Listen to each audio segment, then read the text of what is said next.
From Forbes Field in Pittsburgh, this is Jack Quinlan along with Chuck Thompson welcoming you to the first game of the 1960 World Series between the New York Yankees and the Pittsburgh Pirates. On behalf of your hosts, the General Motors Corporation and the Gillette Safety Razor Company. It is a beautiful day in Pittsburgh. Sunny, blue skies. The temperature 60 degrees here just prior to the start of Game 1 of the 1960 World Series. Yes, the American League champion New York Yankees against the National League champion Pirates of Pittsburgh in the 57th annual Greatest Show on Earth, Baseball's World Series. A standing room only crowd of around 38,000 fans has gathered here at Forbes Field to witness the start of the best 4 out of 7 Classic. Yankee manager Casey Stengel has named right-hander Art Ditmar to open it up for New York. Ditmar during the season won 15 ball games and lost 9. He is warming up down here alongside the third base foul line. Danny Murtaugh, the skipper of the Pirates, is going with his 20-game winner, right-hander Vernon Law, who is also warming up over here in front of the first base dugout. It was just 33 years ago to this day, October the 5th, that these same two teams battled for the baseball championship. And in that year, 1927, the Yankees swept through the Pirates in 4 straight, and the Yankees are favored again this year. The Yankees flew in Monday afternoon from New York, and they had a workout yesterday here in the Pirates' home ballpark. The first 2 games will be played here, and then following an open date on Friday for traveling, the scene shifts to New York's Yankee Stadium, and games 3 and 4, and 5 if necessary. If games 6 or 7 or both are needed to decide the winner this year, then following another open date for traveling, the 2 ball clubs will again swing back here to Forbes Field. Yes, for the Pirates, it's been a long, long time. A 33-year dry spell. But the fans here in Pennsylvania have been whooping it up all season because this 1960 Pirate crew is a team loaded with speed, loaded with defense, sharp hitting, good pitching, and that old intangible desire. Many baseball men have said that the 1960 Pittsburgh Pirates are a team of young men who worked together, played together, and won together. As far as the Yankees are concerned, well, Casey Stengel has been through this many, many times before. He is after his 8th World Series title, and in 12 years with the Yankees, old Case has won 10 American League pennants, finished second once, and finished third once. In 10 previous seasons as a Major League manager, Stengel never finished out of the second division, however. Since the World Series was started back in 1903, the American League has won the championship 35 times and the National League 21 times. The Yankees have won 18 World Championships out of the 24 they've battled for. The home of the Pirates, Forbes Field, is a sprawling ballpark, hemmed in by the University of Pittsburgh campus and a residential district. This is the toughest park in the major leagues for right-handed batters. It is a triple-deck affair and seats around 35,000. And like Wrigley Field in Chicago, the home of the Cubs, the outfield wall here from left field over into right center field is covered with ivy, a good background for the batters. The ballpark here was built in 1909. Since occupying Forbes Field, the Pirates have won 3 pennants in 1909, 1925, and again in 1927. They have been world champions twice, 1909 and 1925.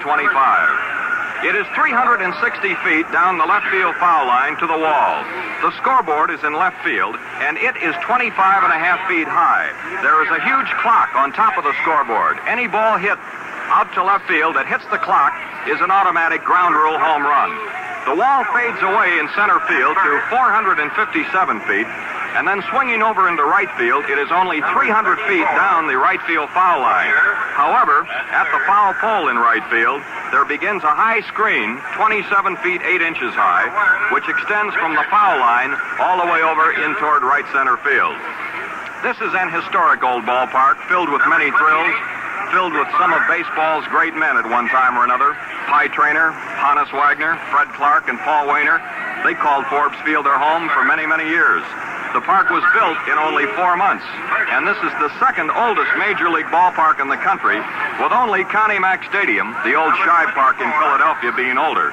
Shive Park was opened in April of 1909, and this, Forbes Field, in June of the same year.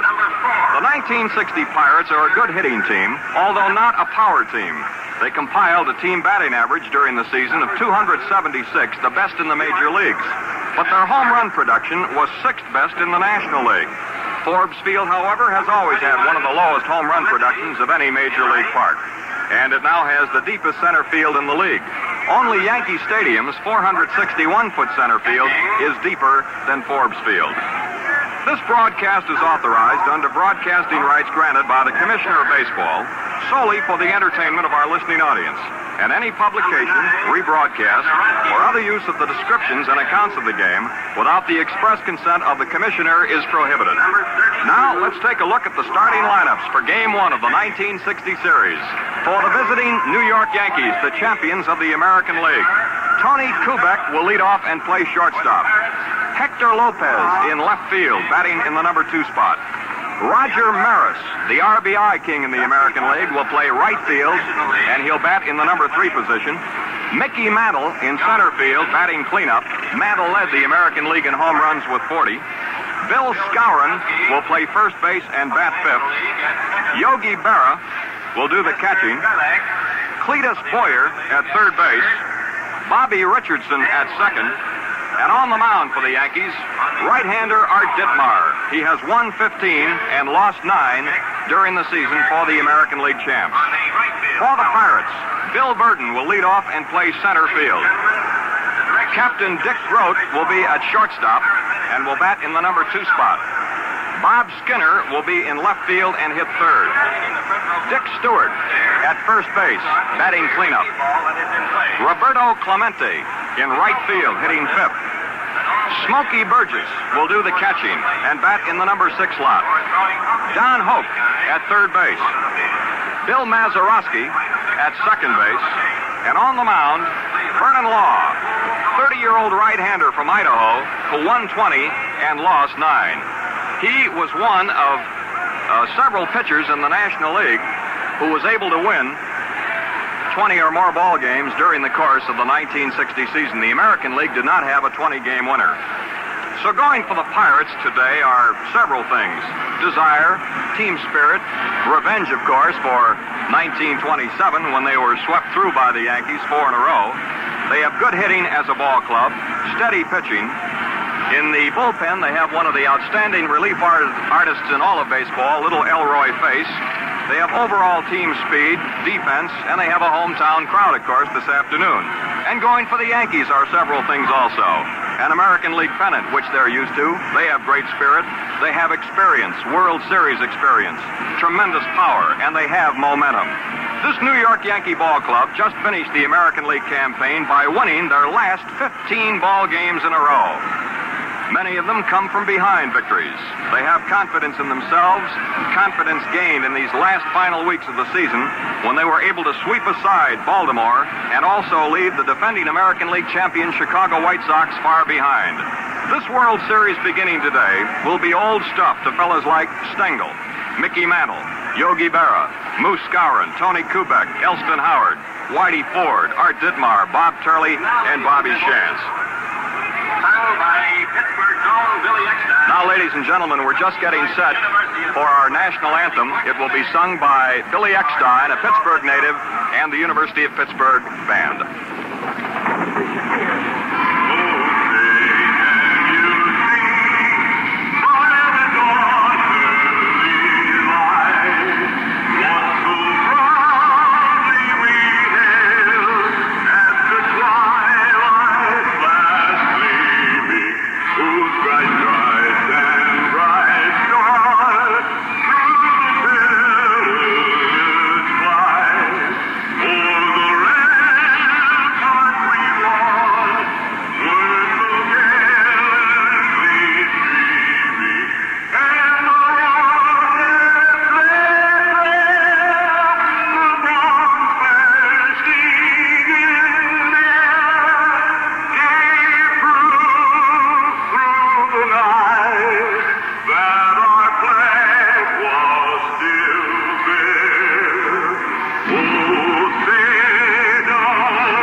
national anthem sung by Billy Eckstein, accompanied by the University of Pittsburgh Marching Band. The first game of the 1960 World Series is being brought to you from Forbes Field in Pittsburgh. Hurry on down to your store, honey, get yourself a great big deal. You'll find out you can save some money on paper made big deal. The Capri Mark III, oh man alive, was $2.49, now $1.95. So hurry on down to your store, honey, get yourself a deal, a great big deal, a great big paper made big deal. It's Papermate's Big Deal. The Papermate Capri Mark III pen, regularly $2.49, is now just $1.95. Yes, the Capri Mark III, the pen that positively won't skip, even writes over butter, is now yours at the big deal price of only $1.95. And your Papermate is unconditionally guaranteed. If it doesn't perform, we'll replace it. So get a big deal. Get a Papermate Capri Mark III. Was $2.49, now just $1.95. So won't you hurry on down to your store, honey, get yourself a deal, a great big deal, a great big Papermate big deal. Governor David Lawrence of Pennsylvania has just thrown out the first ball. Governor Lawrence, the former mayor of Pittsburgh, a former ball player himself, and a rabid Pirate fan. And the Fighting Bucks have just taken the field. And now I'm going to bring in my partner on the play-by-play here at Pittsburgh, the voice of the Washington Senators of the American League, Chuck Thompson. Thank you very much, Jack Quinlan. Good afternoon, everyone. We are ready for the 1960 Fall Classic. Kubek will be the leadoff hitter for the New York Yankees. He will be followed by Hector Lopez and then Roger Maris in that order. On the mound for the Pittsburgh Pirates will be Vernon Law, who has, as Jack mentioned, a record of 20 wins and 9 defeats through the 60 campaign. The weatherman has cooperated here in Pittsburgh with some of the finest possible weather. And the temperature of 60 degrees about an hour before game time, I believe, will increase and get up into the middle and upper 60s as we move along. And now let's set the Pittsburgh Pirates defensively for you. Around the Pirate infield at third base, Don Hope. The shortstop is Dick Grote. The second baseman, Bill Mazeroski. And the first baseman will be Dick Stewart. Out in left field for the Pirates, Bob Skinner. The center fielder is Bill Verdon. And the right fielder is Roberto Clemente. Behind the plate this afternoon will be Smokey Burgess.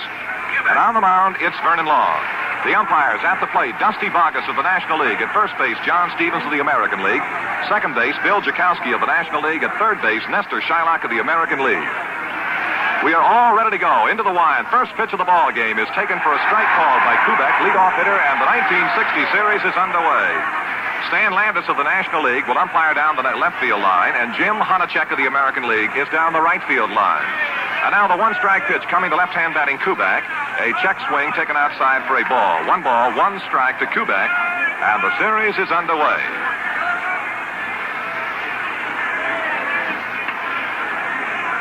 Now Vernon Law into the move, and the 1-1 offering is a beautiful curve, swung on and missed, and the count to Kubek, 1 ball and 2 strikes.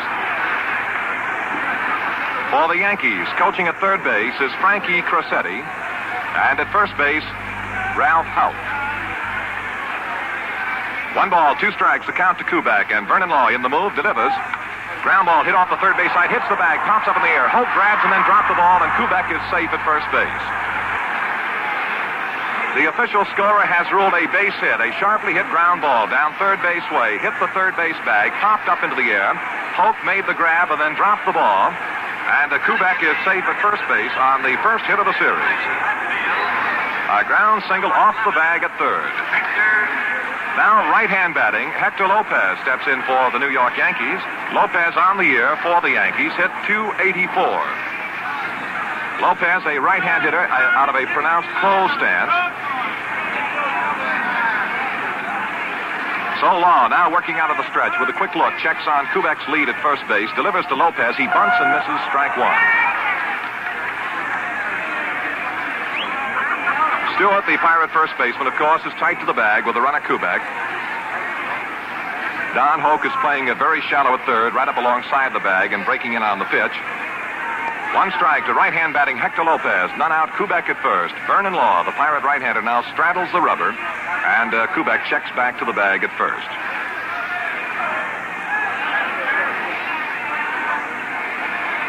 Now the big 6'2" right-hander delivers.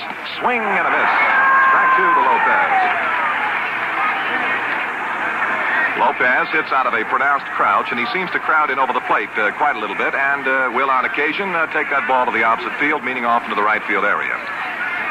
However, right fielder Roberto Clemente of the Pirates gives Lopez all of the room he needs down the right field line. Pitch to Lopez is outside low, and the count, a ball and 2 strikes.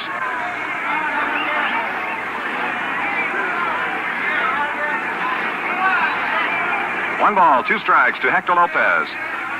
Yankee left fielder Kubek leading first base, none out. The pitch is low and away, and a good save by Pirate catcher Smokey Burgess. And the count now is even at 2 balls and 2 strikes. Crouching in the on-deck ring off to one side is the Yankee right fielder Roger Maris, who led the American League in runs batted in with 112 and lost his home run championship to his teammate Mickey Mantle in the final Senators series of the year, when Mantle hit a couple of them and went out in front. 1 ball, 2 balls, 2 strikes now. The count to Lopez. Kubek off to his lead at first, and there's a quick throw to first, but Kubek checks in ahead of the throw.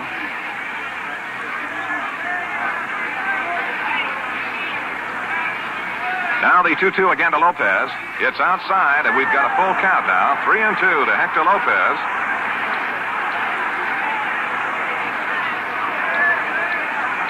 Kubek opened the ball game with a ground ball down third base way, hit the bag at third, popped up into the air. Hope couldn't handle it, and Kubek legged it out to the infield hit. Now the 3-2. There goes Kubek, swung on and fouled away back among the spectators. And Kubek returns to first, and the count rides on 3-2 to Hector Lopez.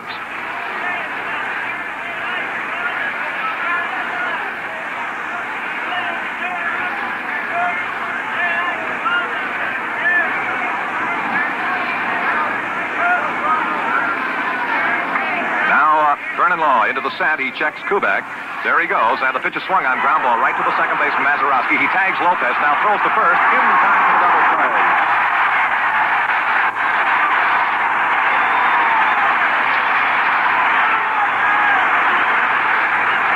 Lopez hit the ground ball right to Mazeroski. He made the pickup and then made the tag of Kubek coming in towards second base and flipped his throw to Stewart at first in plenty of time to double Lopez.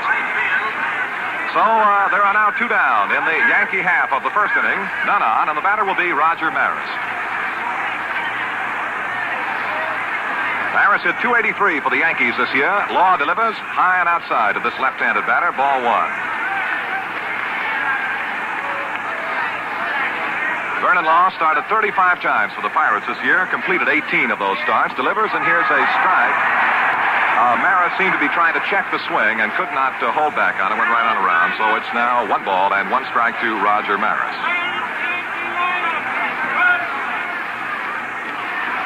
And the 1-1 coming down. Swinging a high fly ball hit deep into right field. This one ought to do it. It's going to be a home run for Roger Maris of the New York Yankees, and the Yanks go out in front by a score of 1-0.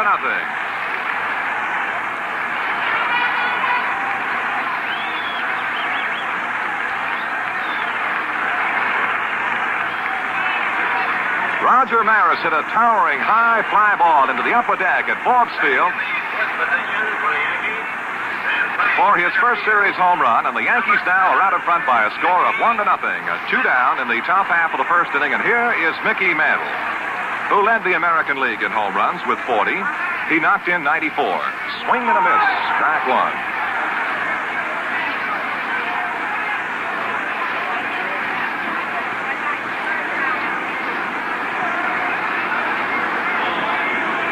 And the 1-strike pitch to Mantle, cut on fly ball, hit out into center field, coming in on the ball to center fielder Verdon, left fielder Skinner, and it'll be Verdon who makes the grab for the final out. And in the Yankee half of the first inning, put down 1 run on 2 Yankee base hits. There were no Pirate errors, and none are left on in the score. At the end of the first half inning of play, it's the Yankees 1 and the Pirates nothing. Well, look at those bleachers whooping it up, Jack. Some of those guys and gals were in line for tickets at 12 o'clock last night. That's enthusiasm for you, the kind of enthusiasm that fans have for that Gillette Super Blue Blade. Now, you fans must have heard men talk about it, and you should see some of the thousands of letters fans have written Gillette. In one way or another, they tell us this Gillette Super Blue Blade has given them a new shaving sensation. Shave so clean and easy, so fast and refreshing, so wonderfully comfortable, they wonder how it's possible.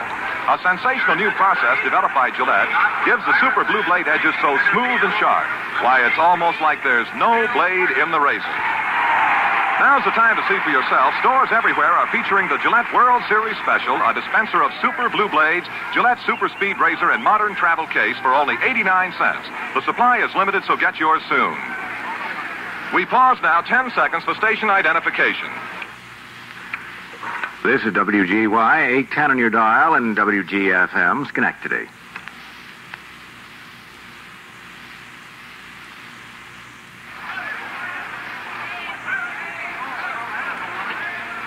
The Pittsburgh Pirates come on against Art Ditmar in the last half of the first inning. Bill Verdon, Dick Stewart, and Bob Skinner in that order.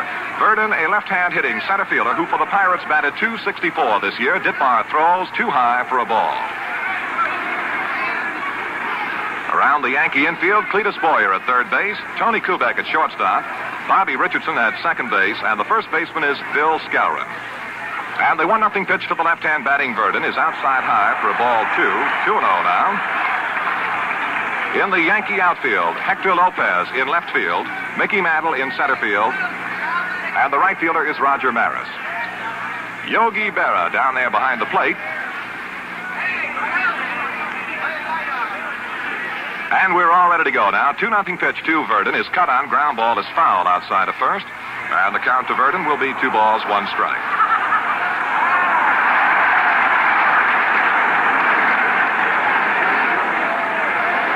Roger Maris has given the Yankees an early 1-0 lead over the Pittsburgh Pirates with a towering home run into the upper deck at Forbes Field. And the 2-1 pitch now to Verdon is high and away, and the count is 3-1. And the Pittsburgh fans here at Forbes Field warm to the task a little bit. They've had a rallying cry in this great old city that has really caught on, and everywhere you go, you see it and hear it. Beat 'em Bucks. Ball 4 is up high to Bill Verdon. And Art Ditmar has issued the first walk to center fielder Bill Verdon. That'll bring on the National League's leading hitter, Dick Grote. Grote was hit on the left wrist by Lou Burdett back on September the 6th. It was extremely doubtful whether he would be able to return to the lineup in time. And Norm Larker, who was out in front, kept sliding along, and Larker and Grote had an all-out battle for the batting championship in the National League. And I'm sure baseball players everywhere admire extremely the manner in which Grote came back into the lineup in the last couple of days of the year and won that batting title, hitting .325. All ready to go now. Here's the first pitch to the right-hand batting Grote. Verdon goes with the pitch. It's taken inside for the ball. The throw to second base is out into center field. Verdon moves right around by second, headed for third, and he is in without a throw.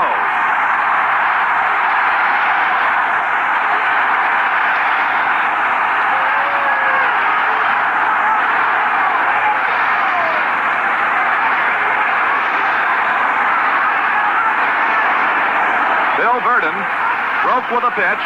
It was taken inside for a ball. Berra cut loose with a throw. Kubek and Richardson converging on the bag. Neither got there. It went right on through to center field, and Verdon has gone all the way to third base. We will wait for the official scorer's verdict. But now Verdon is at third with Dick Grote the batter, and the count 1 ball and no strike. Swings and a fly ball is hit down the right field line. It may drop in. It does. It's into the right field corner for the base hit. And Verdon is going to score the tying run, and on his way to second goes Grote. He is safe at second.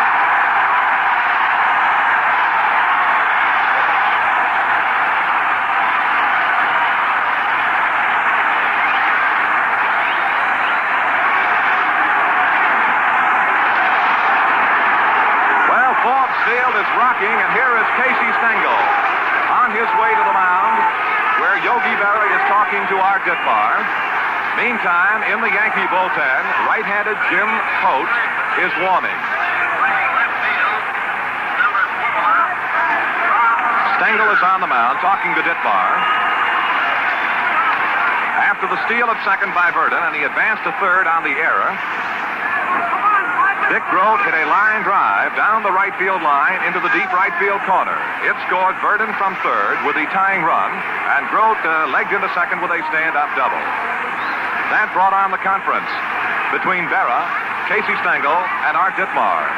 In the Yankee bullpen down the left field line, Jim Coates is warming. And stepping in now for the Pirates is the left-hand batting left fielder Bob Skinner. With none out, 1 run in, tie ball game. Yankees won, Pirates won. And Skinner, who hit .273, waits the first pitch from Ditmar. Swing and a miss. Strike one.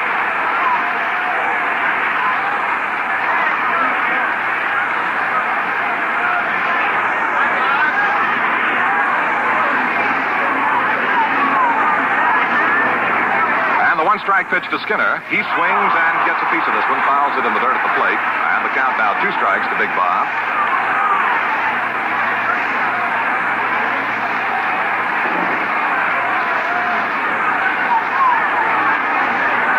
Well, it didn't take very long for the action to take charge here in the 1960 World Series. We jumped right into the middle of it in the first inning. And now the 2-strike pitch to Skinner is low and away, and the left-hand batter takes ball 1. 1 ball, 2 strikes.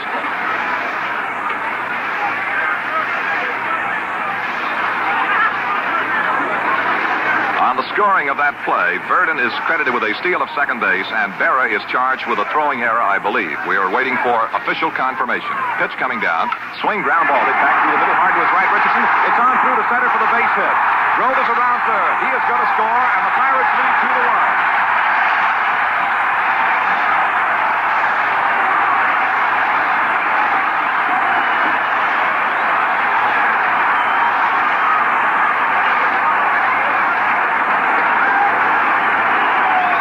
Count a ball and 2 strikes. Skinner hit a bouncing ground ball by the pitcher. Going to his right, Richardson, the second baseman, could not get to the ball. It bounced on through to center field. Grove came freewheeling around to score. And it's now Pittsburgh 2, and the New York Yankees 1 in the last half of the first inning with none out. And the batter is Dick Stewart, who is the tall, rangy, right-hand swinging Pirate first baseman who has hit perhaps some of the longest blasts of anyone in the National League. He lays claim to the fact that he is the only man to hit a home run straight away over the center field wall here at Forbes Field. He hit .260 for the Pirates. Swings a line drive to right field. Maris waiting, coming in, and Maris is there to make the grab for the first out of the inning. Stewart lined out to the right fielder, Roger Maris.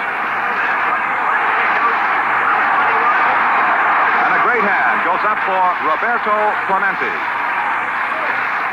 who hit .314 for the Bucks this season and knocked in 94 runs.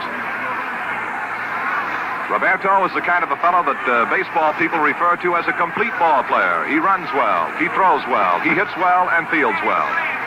First pitch, there goes the runner. The pitch is taken over for the inside corner for a strike. The throw goes into almost into center field before Kubek can grab it, and Skinner is safe at second.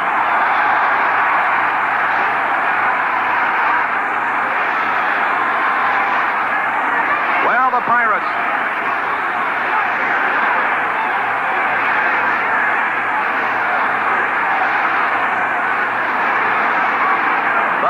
have come on with a rush in the bottom of the first inning. They are running. They are hustling. And Skinner is into second base with a stolen base. The pitch to Clemente is swung on, and a foul ball in the dirt at the plate. And the count now 2 strikes. Berra's throw to second base was high beyond Richardson, but backing the play was shortstop Kubek, and he prevented the throw from going through to center field.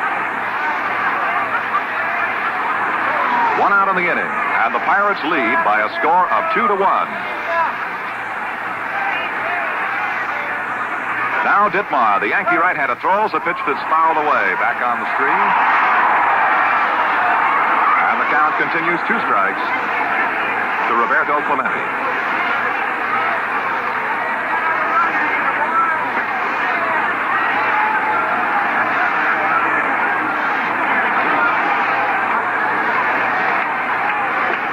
And the 2-strike pitch, Ditmar delivers. It's too low on the ball. Jim Coates still throwing for New York in their bullpen down left field. Verdon opened the inning with a walk. Stole second, took third on the throwing error charge to Berra. Scored when Grote doubled to right field. Skinner then singled to center field, and Grote scored. And it's Pirates 2, Yankees 1. Pitch coming down is outside high, and the count now 2-2 to Clemente. Roger Maris got the Yankees off to a flying start with a 2-out home run in the top half of the first inning. And the Pirates came right back to take away that lead and now lead 2-1 over New York here in the bottom of the first. Bob Skinner, the runner at second base with one out. And the 2-2 is swung on a ground ball back through the middle, and it's going to be into center field for the base hit. Skinner around third. He will score.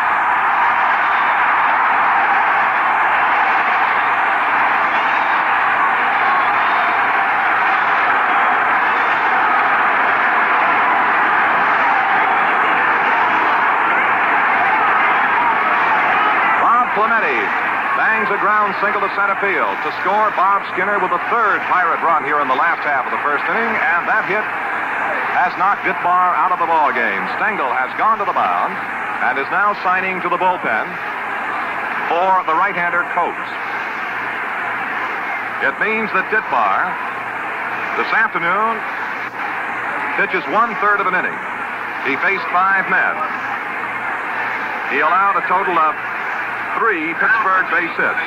He gave up 1 walk, did not strike out a batter, and is charged with the 3 Pirate runs. And of course, Clemente, the Pirate runner at first, is also the responsibility of the departing Art Ditmar. Coming on now will be Jim Coates.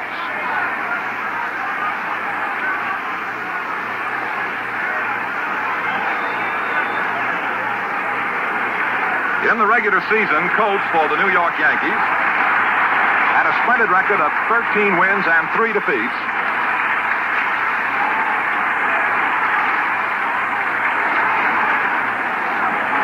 Pitched in a total of 35 games.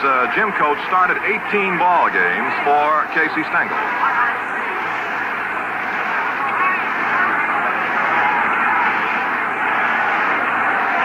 So Coates will come on in the Pirate half of the first inning to see if he can stem the tide. And will first pitch to Smokey Burgess. Well, the number of qualified students seeking higher education increases every year. Help America's colleges meet our future needs. Support the college of your choice. For further information, write to Higher Education, Box 36, Times Square Station, New York 36, New York.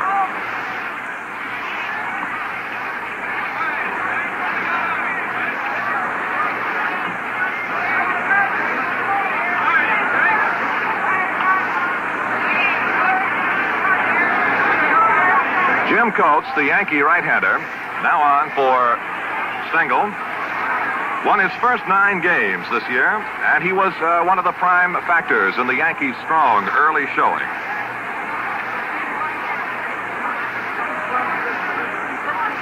He, however, in the early part of the year, gave up quite a few runs, but at that time the Yankees were scoring quite a few runs. And it would explain, of course, the earned run average for this young right-hander, 4.20. Jim Coates. Now pitching for New York. And Smokey Burgess, who batted .294 for the Pirates this season, steps in. 1 out. Score, Pirates 3, Yankees 1. And a quick throw to first, but back in time is Clemente.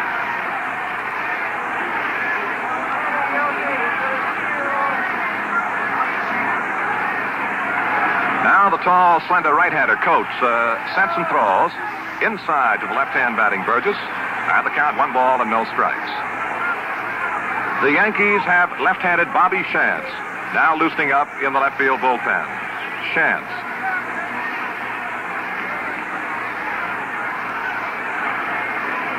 Now the 1-0 pitch to left-hand batting Burgess. Clemente at first. Here's the set and the pitch. Swinging a ground ball off the first base side. Richardson, the second baseman, goes to second for 1. Now back to first. Not in time for the double play. Richardson to Kubek, and they force Clemente coming in at second base for the second out of the inning. The return throw to first base, not in time. So there are 2 out. And the batter now will be Don Hope, right-hand batting, Pittsburgh third baseman, who for the Pirates this year batted .282. Coates' first offering is swung on and missed, strike 1, and Don Hope gave that one a big rip. Incidentally, Hope did not participate in the Pirate infield drill this afternoon. His place at third base was taken by Schofield. Now the 1-strike pitch to the right-hand batting Hope, Breaking ball hits the outside corner, and the plate umpire Baca says strike two.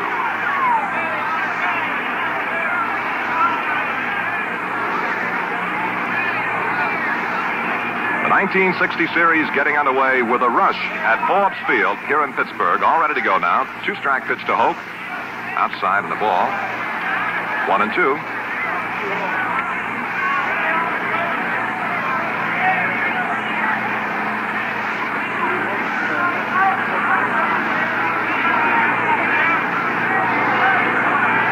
Reliever Jim Coates looks down to Berra for the sign, into the big stretch. Quick check of Forrest Burgess at first base. Throws way up high, and the count now is 2-2 to Don Hope. Smokey walking out to as much of a lead as he needs. Skowron, of course, playing tight to the bag over that way.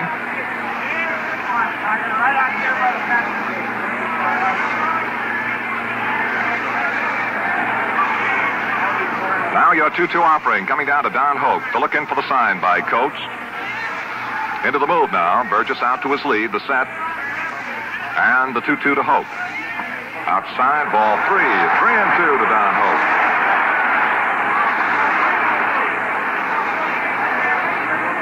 Warm, brilliant sunshine pouring down in Pittsburgh this afternoon.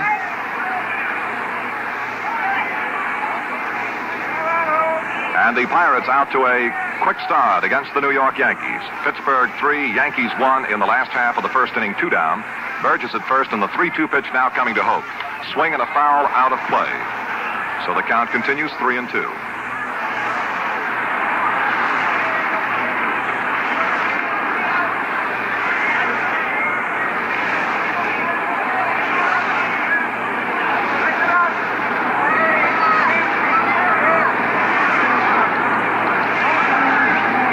Been told to expect, insofar as Pittsburgh is concerned, a lot of action in that they're not a power ball club. They will hit and run, they steal, and they're moving.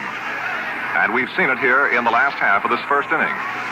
Now Coates ready to go with a 3-2 pitch to Don Hope. Burgess at first. The set and the pitch. Ground ball sharply hit toward the shortstop Kubek. He's got, makes the throw to first, and that's the final out.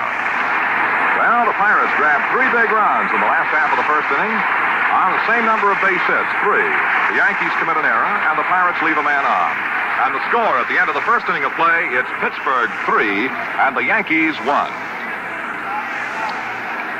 Well, before they got onto that 15-game winning streak, the Yankees had quite a time copping the pennant this year, and the team that gave them the most trouble was Washington, with its great batters, Allison and Killebrew. Great guys, these, and both Gillette fans. They rate that remarkable new Gillette adjustable razor way out there, way out. With this razor, you dial the blade setting that's exactly right for your skin and beard. Bob uses a higher setting for his tougher, heavier beard, while Harmon picks a lower number for his lighter beard and tender skin.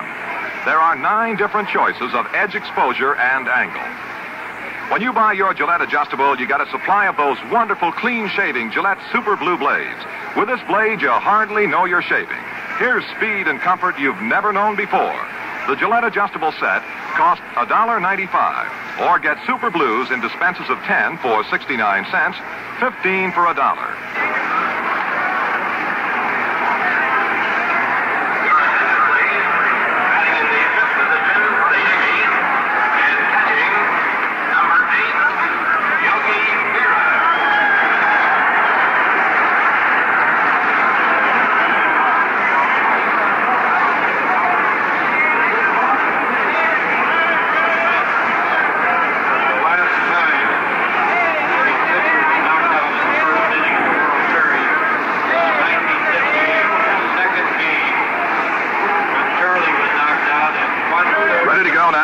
Top of the second inning, Berra leads off, and the first offering from Vernon Law is down low for a ball.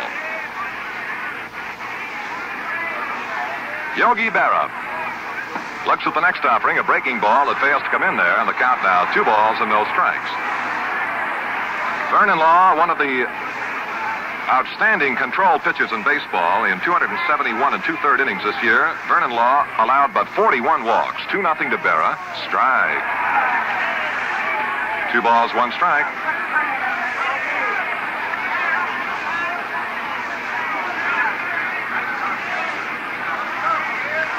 And the 2-1 to Berra is swung on and fouled out of play. So the count to Yogi now, 2-2. Yogi Berra has found World Series play very, very profitable. He's been in 10, and of course, swings of a line drive base hit is on through to center field. Bill Verdon coming in to make the play, and Berra is on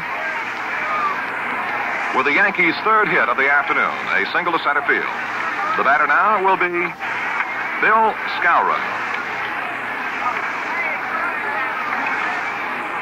Batting in the sixth position and playing first base, number 14. Here is Bill Skowron on the year for the Yankees. He hit .309. Powerfully built right-handed batter, and Vernon Law throws a pitch that is fouled back on the screen behind the plate. 1 strike to Skowron.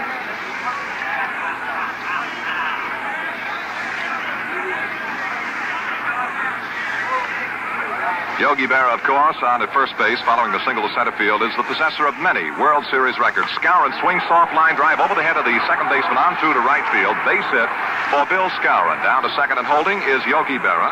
Back-to-back singles, and the Yankees have runners at first and second now with none out here in the top of the second inning.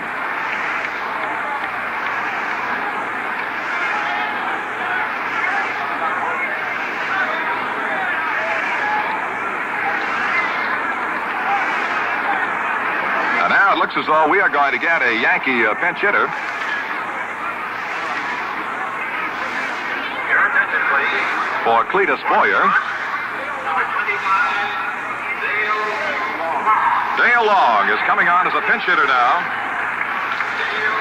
for Cletus Boyer. Dale Long, in 26 games with the Yankees this year, hit a resounding .366. And, of course, this man played a good little bit of his baseball for the Pittsburgh Pirates. In the National League, hit 8 home runs in 8 consecutive games.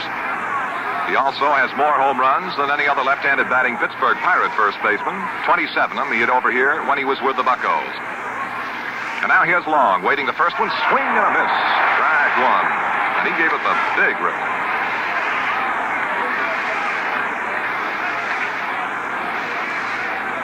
Berra, the runner, is second base. Skowron is on at first base. And Vernon Law now checks the runner at second, throws. He's up high to Dale Long and a ball.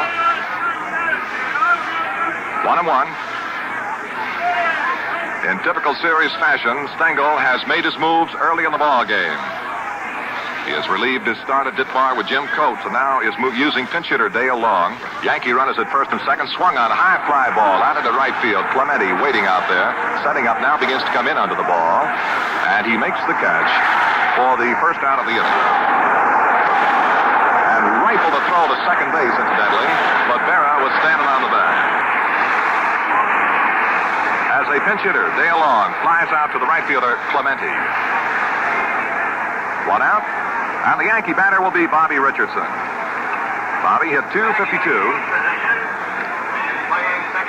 for the Yankees this year. Bob Richardson. Smokey Burgess has gone up to the mound to have a quick talk with Vernon Law. Captain Dick Grote also joined in on the conversation. Yankee runners holding first and second base with 1 out now in this top half of the second inning. And the Pirates lead the ball game by a score of 3-1.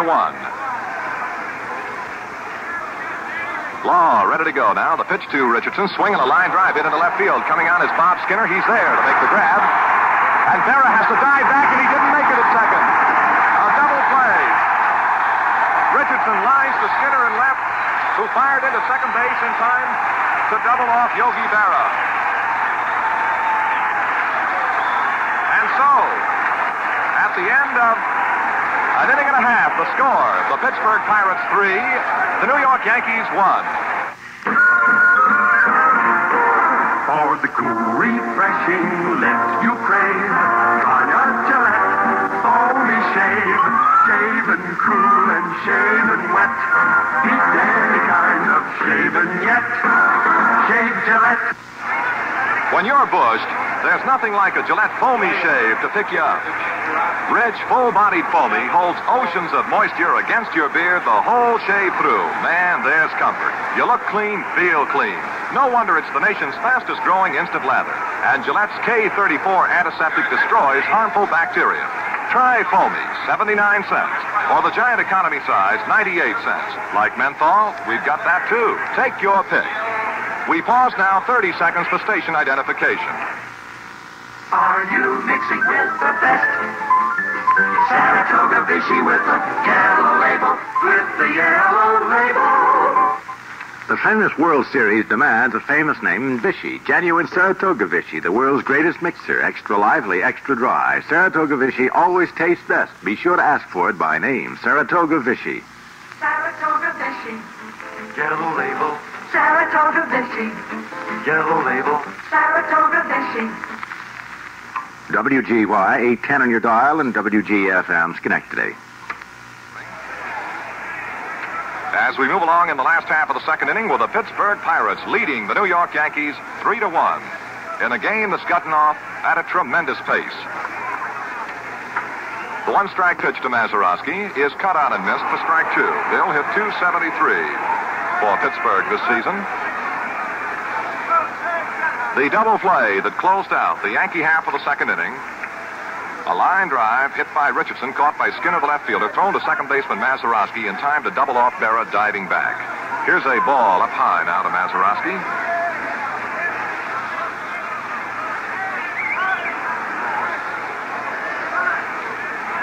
At third base for the New York Yankees, Gil McDougald now replaces Boyer, who went out for pinch hitter Dale Long. Swing and a miss, and Mazeroski goes down.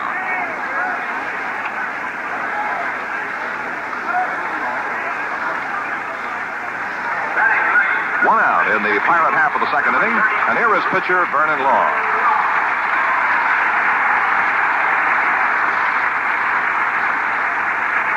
Now, due to the pinch hitting of Dale Long for the Yankees, your Yankee infield now has McDougald at third and Kubek short, Richardson second, and Skowron at first.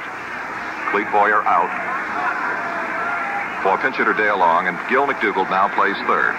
One out in the Pirate half of the second inning, and here is pitcher Vernon Law. As a hitter this year for Pittsburgh, he batted .181. Swings, hits a ground ball down third base way, fielded by McDougald. The long throw to first in plenty of time to get Law, and that's the second out of the inning.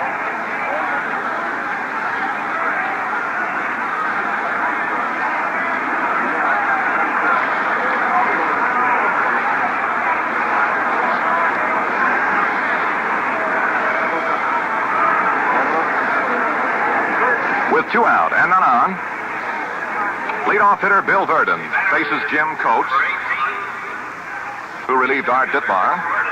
Ball is outside low to Bill Verdon. Ditmar was unable to survive the first inning this afternoon at Forbes Field.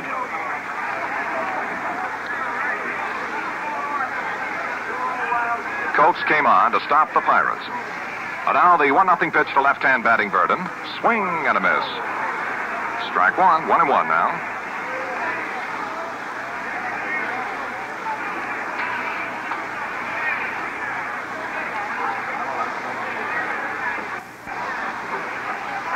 And a ball now, high and outside to Bill Verdon. Following Verdon's walk in the first inning, he stole second base, and on Berra's throwing error, went right on around to third. Dick Groth followed with a double to right field, and the Pirates tied the game. And then went on from there in the bottom of the first to take over a 3-1 lead. The lone Yankee run coming on Roger Maris's home run. Foul ball in the dirt behind the plate. 2-2 now to Verdon.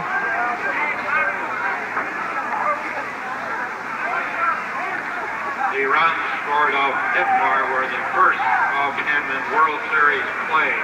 He had 9 2/3 innings of shutout ball and 3 appearances in 1957 and 58. And the 2-2 offering now to Bill Verdon. Coates delivers and struck him out. A swing and a miss as Verdon goes down. 3 up and 3 down. No runs, no hits, no errors, none left. And the score now at the end of 2 complete. The Pirates 3 and the Yankees 1. Well, Roger Maris got the Yankees off to an early lead with a home run. He hit 39 for the Yankees this year, and some say he swings a lot like the Dodgers' Duke Snider. You know, the Duke played in his first World Series game back in 1947. He was a Gillette fan then, and listen to what he has to say now. I never knew what shaving comfort was really like until I tried that Super Blue Blade. Man, what a difference. You can expect something wonderful, an entirely new feeling the first time you try the Gillette Super Blue Blade. That's because the Super Blue Blade has edges produced by a new and exclusive process. They shave you so smooth, so clean, I have no doubt you too will say there's never been anything like them before. So how about trying them with this special offer? At your local store right now, you get a supply of Super Blue Blades, a Gillette Super Speed razor, and handy travel case, all for the low 89 cents. Super Blue Blades also come in dispensers of 10 for 69 cents or 15 for $1.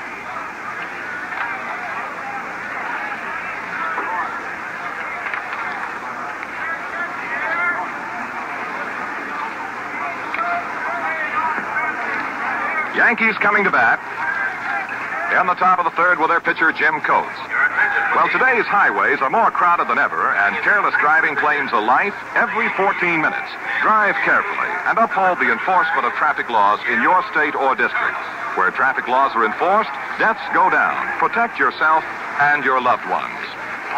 Here is Jim Coates to lead off for the Yankees in the top of the third. Vernon Law deals, strike call, right over the outside corner above the knees.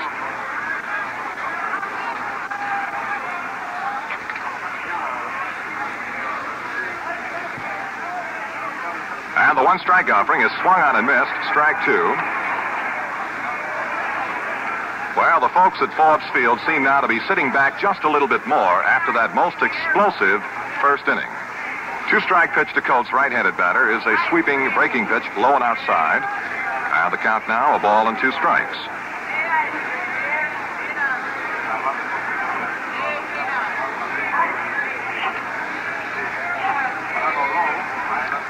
Now Law delivers, swing and a miss, strike 3. So Coates is a strikeout victim. And that's the first strikeout recorded this afternoon by Vernon Law. 1 out in the Yankee half of the third inning. And here now is leadoff batter Tony Kubek, who got the ball game started on a ground ball down third that hit the bag at third and popped up into the air, and Hope was unable to make the play. The ruling was a base hit. And now Law delivers, swing and a foul ball out of play. Strike 1 to Kubek.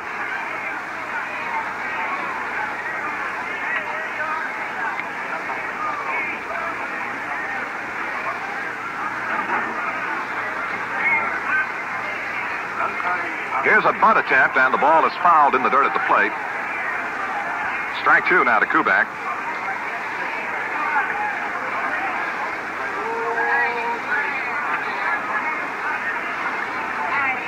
The 1960 World Series underway, with the Pirates leading the Yankees 3-1 in the Yankee half of the third. The pitch is unintentionally hit fouled off the third base side. It looked like Kubek tried to check up on the swing and turn off the pitch, but the ball hit the bat and trickled foul. 2 strikes to Kubek. 1 out, none on.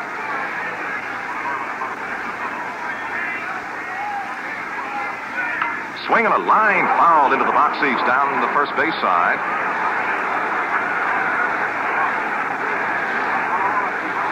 And as so often happens around the old ballpark, the fellow who sticks his hand up in front of that line drive foul usually winds up with nothing more than a sore hand, and somebody else has a souvenir baseball.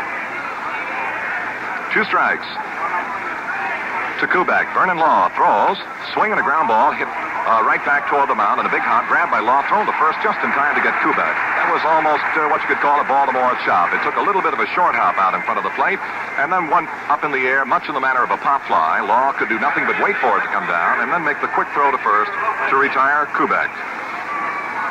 2 out, and here is Hector Lopez. Lopez in the first inning grounded into a snappy double play.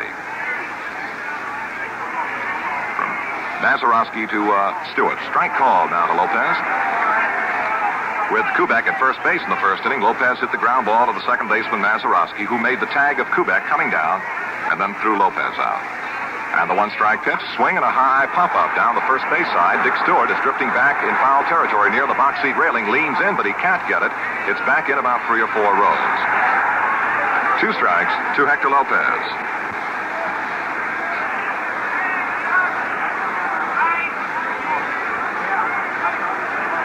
Yankees batting in the top half of the third inning. The score, the Pirates 3 and the Yankees 1.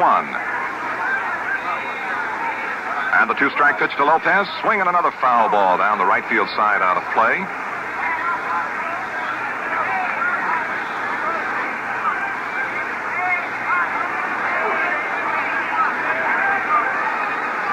Now Vernon Law into the move, delivers to Lopez, just inside, and the count will be 1 ball, 2 strikes.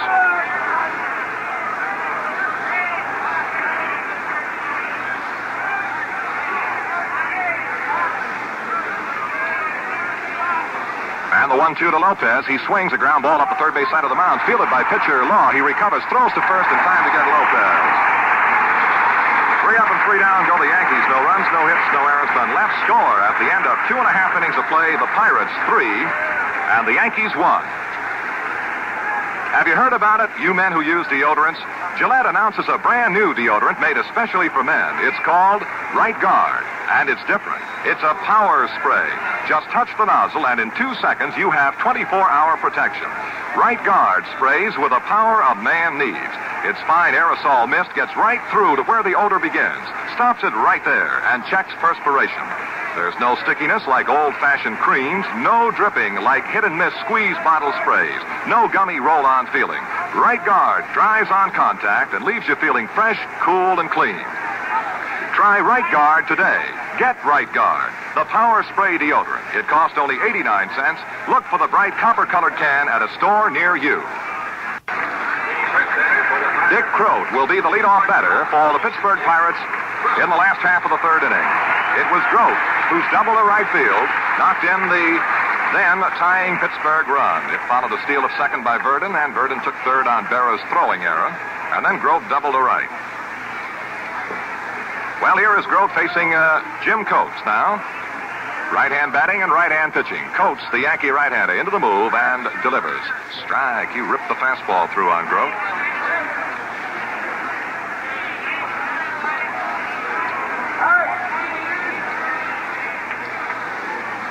And the one-strike pitch to Dick Groat. Swung on, line drive, base hit. On through to center field. And Groat is 2 for 2.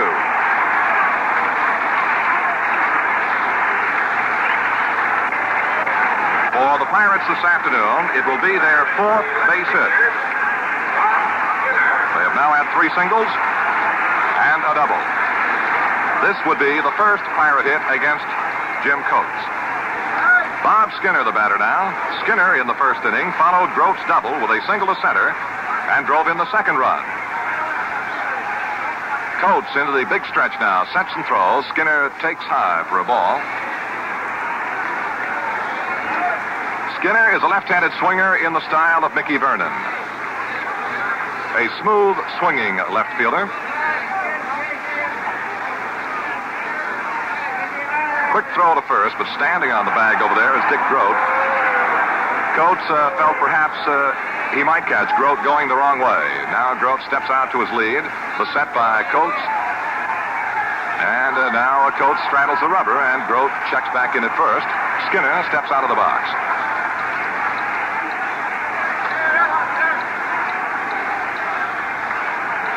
Now the 1-0 pitch coming from Coates to Bob Skinner. It's too low for a ball. 2 balls, no strikes to Skinner.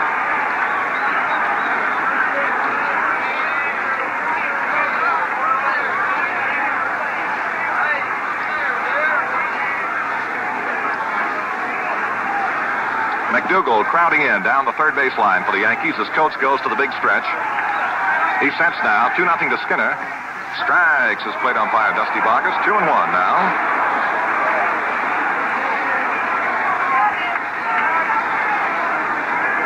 This ball game got off at a tremendous pace at Forbes Field this afternoon, with Maris putting the Yankees in front with a 2-out home run in the first inning. Now your 2-1 pitch to left-hand batting Bob Skinner. It's inside to the southpaw hitter, and the count now is 3 balls and 1 strike. Coates with a breaking ball that darted low and inside to Skinner.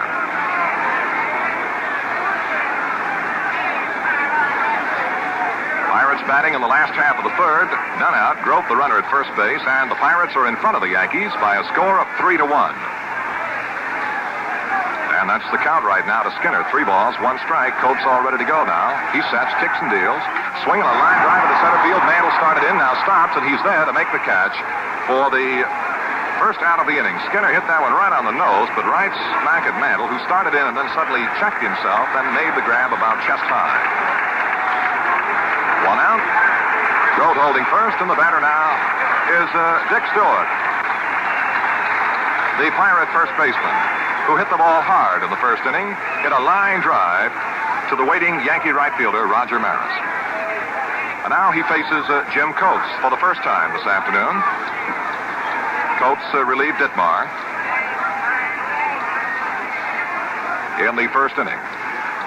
Pitch to Stewart, swings and fouls it out of play into the upper deck behind the plate.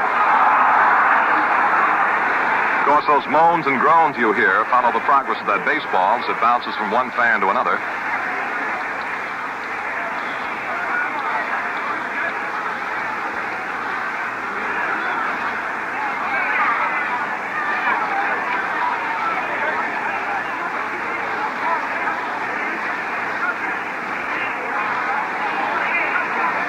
Now the 1-strike pitch to the right-hand batting Dick Stewart. Grote at first.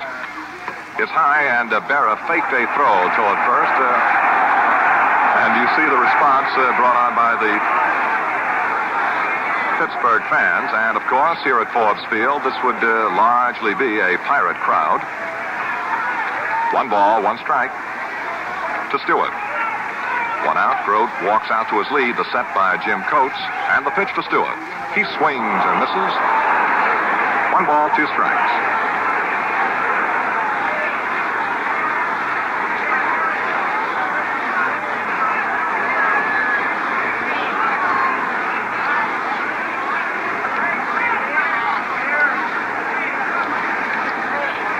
Bill Skowron playing tight to the bag at first base. Grote, the runner over there, opened the inning with a single to center field. Skinner then lined out to center fielder Mantle, and now the 1 ball, 2 strike pitch coming to Dick Stewart. Coates throws, swinging a ground ball is foul outside of third, and the count will ride on at a ball and 2 strikes.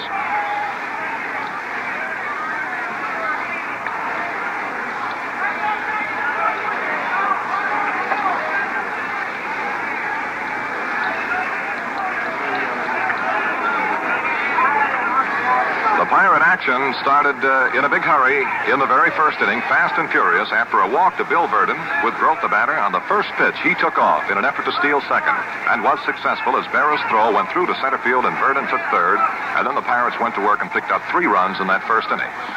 Stewart takes a pitch low on a ball. 2-2.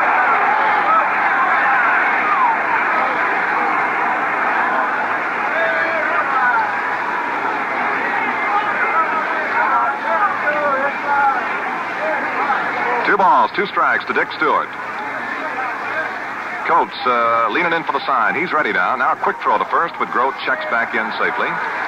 Under the watchful eye of first base coach Mickey Vernon.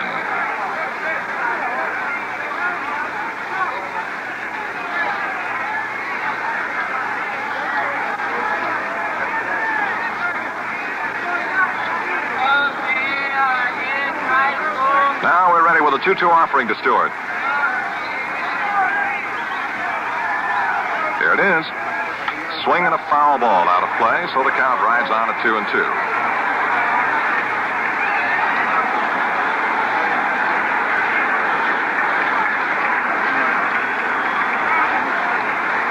The Yankee outfield to Dick Stewart is shaded toward left and very, very deep. It is 365 feet tight down the left field foul line here at Forbes Field in Pittsburgh. There is a 12-foot wall, but a 25-foot 6-inch scoreboard favoring the foul line in straightaway left field. And the 2-2 pitch to Stewart. Here it is. Line drive, base hit out of the left field corner. Lopez is running it down. Grote is around second, and he is going to go to third. Here's a throw coming into third base. He slides. He is out at third base, and on to second goes Dick Stewart. Hector Lopez, really racing for the line drive in the left field corner, made the pickup and threw to McDougald at third base, and they put it on the sliding Dick Grote for the second out of the inning. Dick Stewart is credited with a single to left field and will take second base on the throw to third by Yankee left fielder Hector Lopez.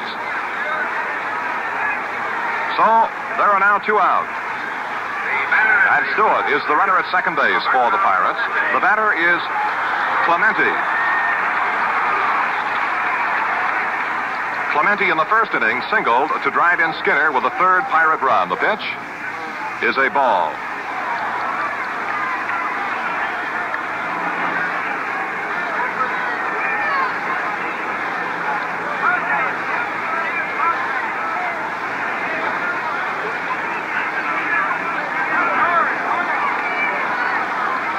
Now, Yankee right-hander Jim Coates ready to deal the 1-0 pitch to Clemente, right-handed batter. Coates throws, swing and a fly ball, hit pretty well out into right field. Roger Maris going to his left near the warning track. The Yankee right fielder is there to make the grab for the final out of the inning. For the Pirates in the third, no runs, 2 base hits, no Yankee errors, 1 man left on, and now at the end of the third inning, the score is Pittsburgh 3, New York 1.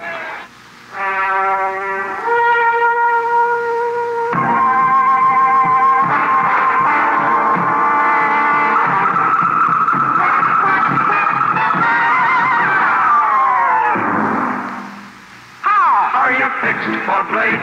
I mean the slickers. How are you fixed for blades? I mean Gillette. Super blue blades by Gillette. Give the quickest, cleanest shave a man can ever get. How are you fixed for blades? I mean Gillette Super Blue Blades.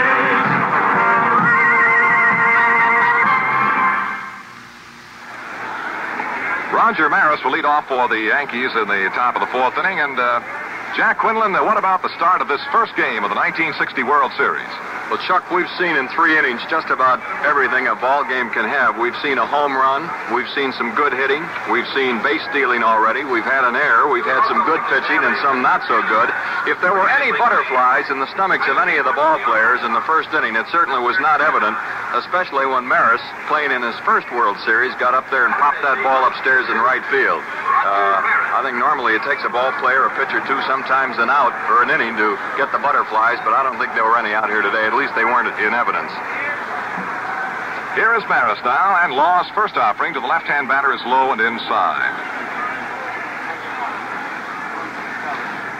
Roger Maris had a sensational first half year for the New York Yankees. Now Law delivers. High and tight to the left-handed batter, ball 2. Raj rocked back out of the way.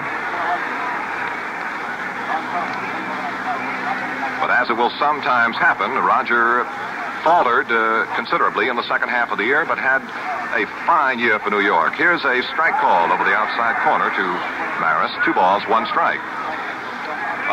Third baseman Don Hoke of the Pirates plays this left-handed batter extremely wide of the bag at third. Pitch now to Maris. Swinging a ground ball, base hit, right back through the middle of center field. Coming in on the ball is Verdon, and Roger Maris is 2 for 2 this afternoon. And that brings on Mickey Mantle. Mantle, who flied out to the center fielder Bill Verdon in the first inning.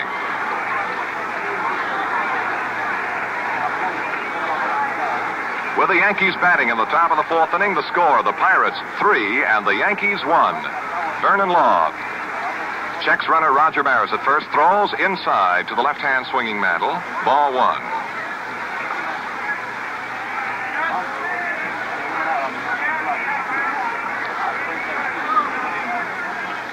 Now Law, not wasting any time, checks Maris with a quick look, throws. Mantle takes low, ball 2. 2-0 now to Mantle.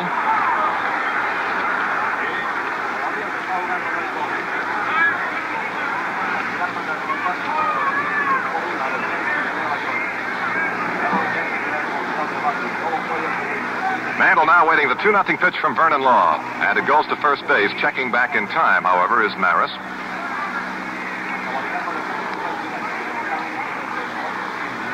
What a day for a ball game. Now Law delivers 2-0 to Mantle. Swing and a miss. Strike 1.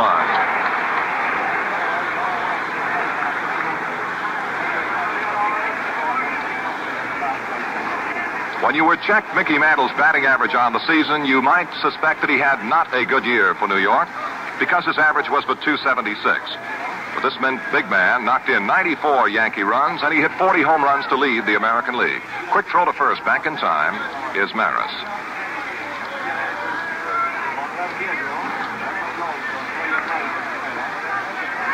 Now the 2-1 pitch coming to Mantle. Swing and a high pop foul, and it's going to be out of play off the third base side. 2-2 to Mantle. Danny Murtaugh has the bullpen active again with left-hander Fred Green, and I believe the right-hander down there is Levine. 2-2. To Mickey Mantle.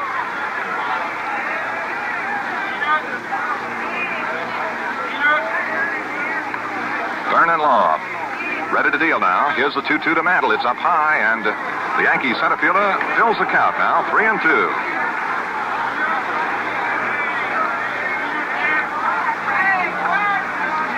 None out in the inning. Runner at first base, Maris. And let's see what Maris is going to do. Here comes the 3-2 to Mickey Mantle. There goes Maris. Swung on and popped up. Foul off the third base side. It'll be out of play. Way back in there. And, some spectator made a dandy one-handed grab.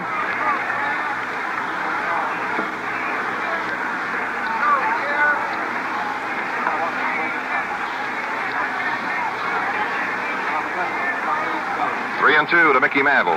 Maris opened the inning with a single to center field. And now here's the 3-2 pitch as Maris holds on this one, and Mantle takes high for a ball 4. Maris goes down to second base. Mantle is on with a walk. And the batter will be Yogi Berra. Needless to say, Berra is establishing World Series records with every appearance. He's appeared in the most games, 61, had the most at-bats, 223, this prior to this afternoon's ball game. And then Berra singled in the second inning as a leadoff batter, and now is facing Vernon Law with Yankee runners at first and second base, none out, in the top half of the fourth inning.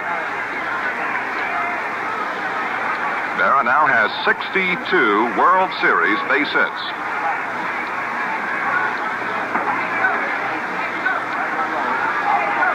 Vernon Law now throws to Berra. Swing and a miss. Strike one. Pirates 3, the Yankees 1. In the Yankee half of the fourth inning, but the Bombers from New York are threatening.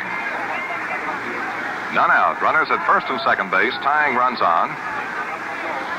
And a one-strike count to Berra. The pitch, swing, fly ball, well hit, deep out into right field. Back in the ball is Clemente, still going back. Verdon is back there, and it is going to be caught up against the wall out there by Verdon. After the catch, tagging up at second base, Maris comes on down to third. Clemente and Verdon collided, and both of them were facing the wall, and it was impossible for me to say which of the two had caught the ball. It was apparent it had been caught, however, because it never dropped down there. Then suddenly Verdon spun away from the wall and rifled his throw toward second base. After the catch, however, Maris was able to tag up readily and come on down to third base.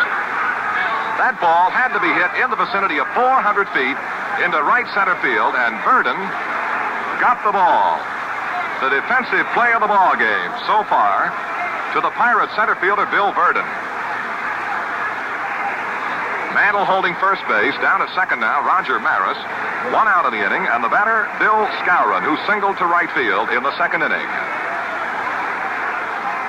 Pitch, swing, and a line drive base hit out into left field. That's going to score Maris with a second Yankee run. Mantle moves to second and holds there on the single to left field by Bill Skowron. And we're at it again.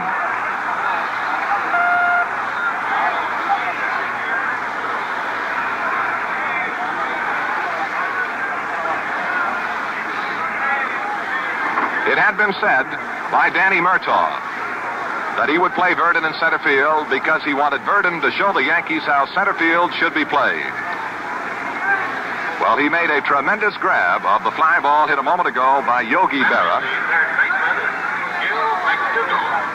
Now Skowron is single to left field, and the score is now Pittsburgh 3, the Yankees 2. Yankee runners at first and second base, one out, and here is Gil McDougall. Pitch, swing, and a pop-up off the third base side. Don Hoke with glasses down is out in foul territory under the ball. The third baseman makes the grab for the second out.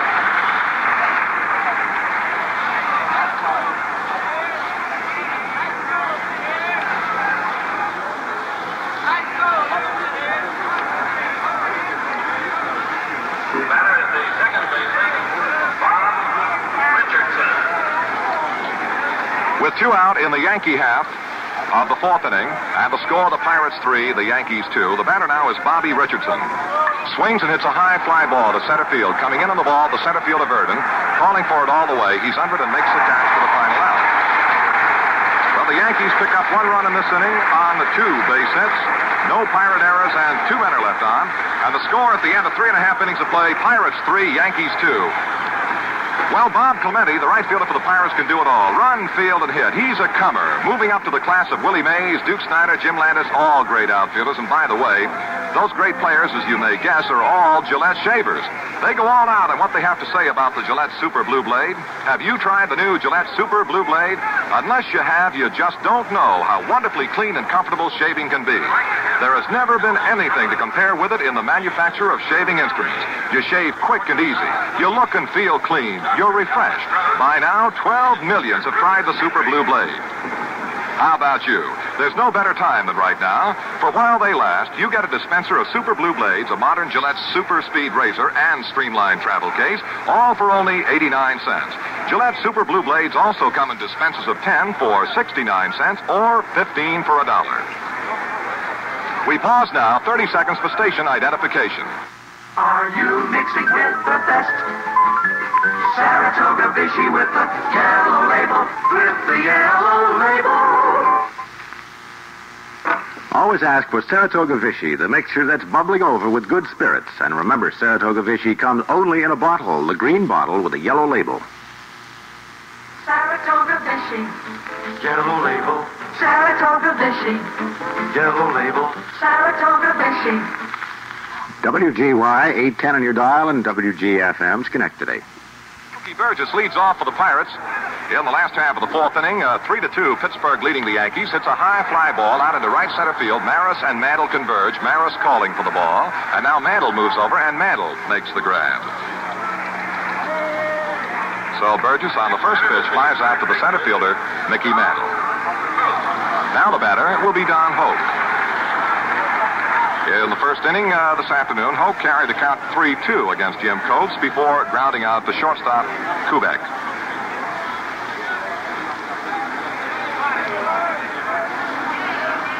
One out, none on. Jim Coates, who relieved Art Ditmar in the first inning, delivers, and Hoke, looking all the way, takes a strike call. Don ran the hands up the bat and just turned in, leaning over the plate, watching the pitch. Strike 1 to Don.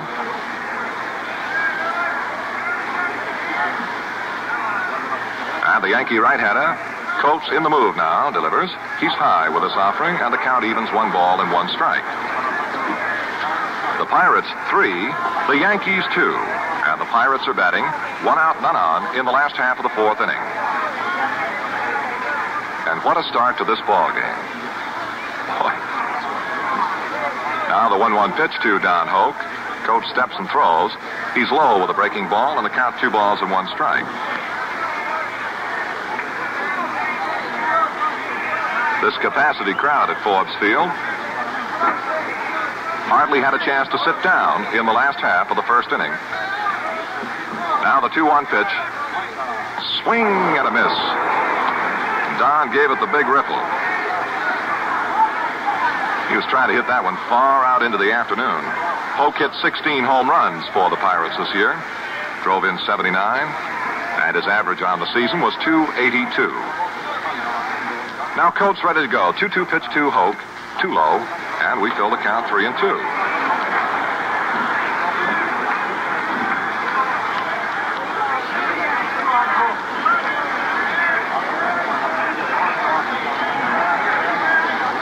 Burgess, leadoff hitter, flat out to center fielder Mantle. Now Don Hoke has carried the count 3-2 for the second time. Coates swings to the move now. Pitch coming down to Hoke. Look out, inside, almost hit him, and he's on with a ball 4. So Coates has given up a walk, his first walk of the ball game. It is the second walk charged to Yankee pitching. As starter Art Ditmar walked Bill Verdon, leadoff batter in the first inning. And here now is the Pirates second baseman Bill Mazeroski. We have been told that Mazeroski and Pirate pitcher Bob Friend shared a similar problem a year ago. They had problems with their weight. This year, no such thing, and they both had fine years. quick and checking throw to first base. Not in time. Hope edges out to an even bigger lead. Skowron playing him tight to the bag. The stretch by Coates, the set. Waiting for the pitch to Mazeroski. Long wait here. And now, here it is. Strike. Coates held that stretch position, the set position rather, until finally Hoke made a little bit of a move back toward the bag at first base. Then Coates delivered to the plate for the strike. Now the one-strike pitch to right-hand batting Bill Mazeroski. No, Coates straddled the rubber this time, and Hope dances back toward the bag. Now the one-strike pitch. No, quick throw to first. Diving back under the throw is Don Hope. He is safe. Skowron faked his throw back to pitcher Jim Coates, held out of the ball, and then took another look, but Hope was still holding out of the bag, looking up as if to say, are you kidding? Pitch, swing, foul ball, out of play. Behind the plate.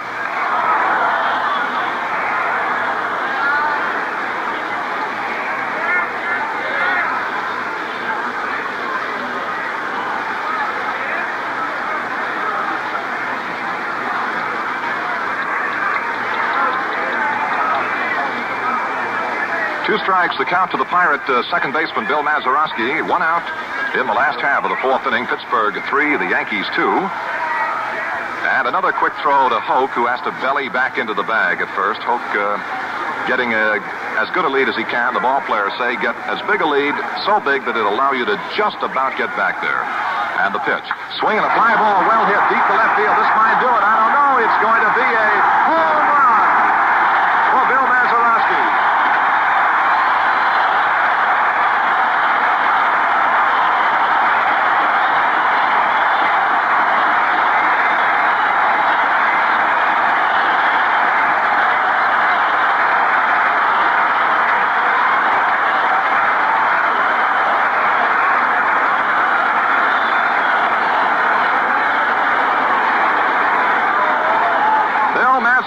Has just hit a home run over the scoreboard in the left field corner.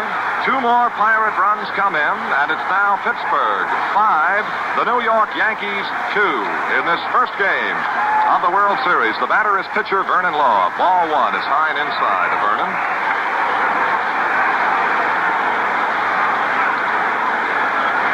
The Mazeroski home run, not so much of a lofted fly ball, but a line drive that went zooming out over the scoreboard. And the pitch now to Vernon is swung on and popped foul. It'll be out of play off the first base side. 1 ball, 1 strike to the Pirate hurler, Vernon Law.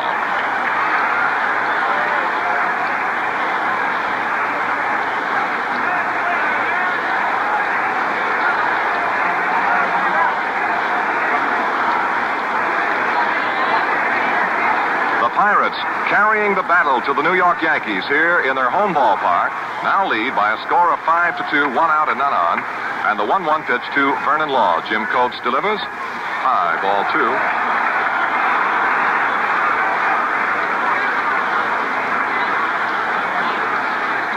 Following the Mazeroski home run, Casey Stengel has sent Duke Moss to the Yankee bullpen. Right-hander Duke Moss. Duke Moss is the Yankee pitcher warming up in the bullpen. And the 2-1 offering to Vernon Law. Look out. He is nicked by the pitch.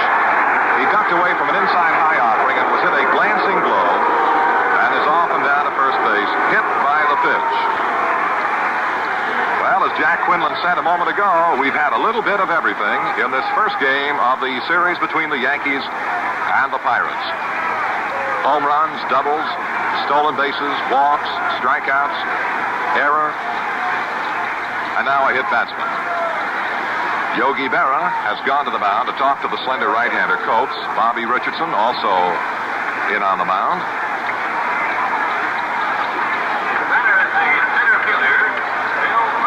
So with one away and Pirate hurler Vernon Law on at first base, the batter will be center fielder Bill Verdon. And the Pirates from Pittsburgh are leading the New York Yankees 5-2 in this last half of the fourth inning. Verdon has walked and fanned in 2 previous appearances. Pitch. Swing and a high pop-up off the first base side, backing in foul territory. Yankee first baseman Skowron. Under it, he's got it. And there are 2 out. Verdon fouls out to first baseman Bill Skowron. 2 down. And here comes Dick Groth, who so far has enjoyed a perfect afternoon at the plate with a double and a single in 2 at-bats and a run batted in. The Pirate runs have been knocked in by Grote, Skinner, and Clemente with 1 apiece, and Bill Mazeroski with a 2-run home run. And Pittsburgh leads the Yankees 5-2. 2 out, Law the runner at first base, and right-hand batting Grote looks out to Jim Coates. Here's the pitch. Swing, fly ball hit down the alley in right center field, going hard as Mantle, and he is there with a wonderful running grab of a sinking line drive to retire Dick Grote for the final out in this last half of the 4th inning. 2 runs on 1 hit and 1 man left here in the 4th, and the score at the end of 4 complete, the Pirates 5, the Yankees 2. We give you the score as often as we can because, well, that's the question that's being asked all across the country today. And here's another question that one man has been asking another for several months past. Have you tried the new Gillette Super Blue Blade? Super Blue Blade sales go up and up as one man tells another of shaves so clean, so refreshing, so downright comfortable, you've just got to try to believe. For evidence of the enthusiasm, how's this? Super Blues have won 12 million users in less than a year. So how about it? Right now is the time to try. Gillette has a bargain that you won't want to pass up. You get a supply of sensational Super Blue Blades with a 1-piece Gillette Super Speed Razor packed in a neat, modern travel case for a real money-saving 89 cents. Super Blue Blades also come in dispenser of 10 for 69 cents and 15 for $1.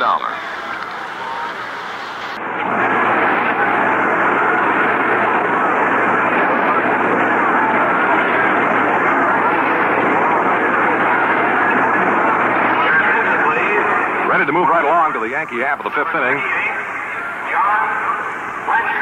Here is a pinch hitter to bat for pitcher Jim Coates. John Blanchard is coming on for the New York Yankees to bat for pitcher Jim Coates. Blanchard, a left-handed batter, and on the year for New York in 53 ball games, batted .242. John Blanchard.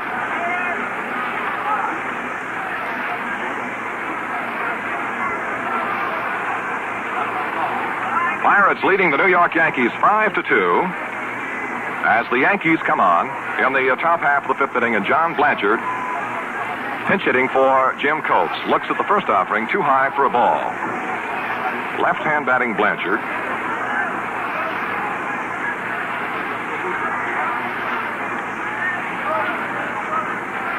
Vernon Law rocks to the line and throws. Swing and a miss.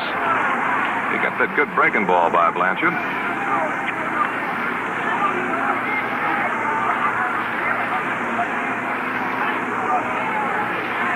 Yankees scored 1 run on 2 hits in the 1st inning. The 1 run was Maris' home run. And they had 1 run on 2 hits in the 4th inning. Law's offering is too low to John Blanchard, and the count 2 balls, 1 strike.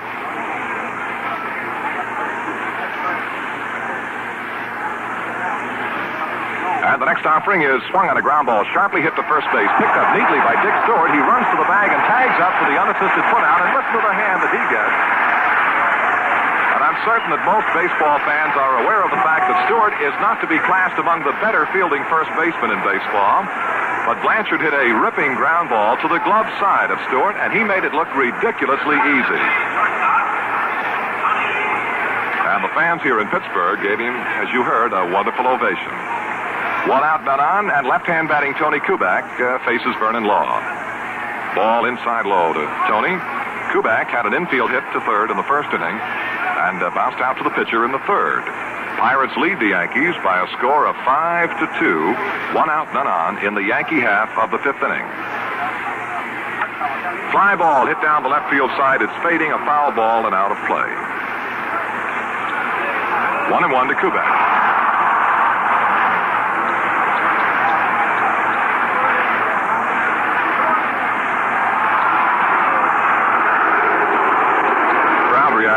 Foul ball bounced out of the seats down there onto the playing field, and it never found its way back among the spectators, and that's what brought on the reaction. 1 ball, 1 strike to Kubek. Vernon Law throws, swing, ground ball hit off the third base side, charging in shortstop is there, but he couldn't make the play. Grote, who was laying very deep at short, came charging on a slow, bouncing ground ball, put out the gloved hand, and it hit off the thumb of the glove, it appeared, and he was unable to make the play. The ruling is a base hit, an infield hit for Tony Kubek, and that's his second infield hit. He hammered one off the bag at third base, and now on a little bit of a slow roller toward shortstop Grote, he is on with another leg hit. One out. And here is Hector Lopez.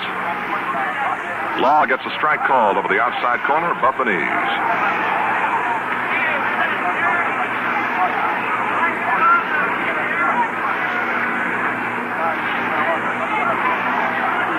And the one-strike pitch to the right-hand batting Lopez. Law with a long look to first throws. He curved him and caught the corner. Strike two. Lopez hit into a double play in the first inning and bounced out to the pitcher, Vernon Law, in the third. Pirates 5, Yankees 2, 1 out. Kubek, the runner at first, and the two-strike pitch to Lopez. Swing and a high fly ball off the first base side. Dick Stewart, first baseman, is calling for it, backing on the skin of the infield. He's there to take it for the second out of the inning. Lopez pops out to first baseman Dick Stewart. 2 down, and here is Roger Maris, who got the Yankees started with an upper deck home run into the right field seats in the first inning after 2 had been retired. Then Maris in the fourth inning as leadoff batter spanked a single to center field and eventually came on to score the second Yankee run. So Maris is 2 for 2.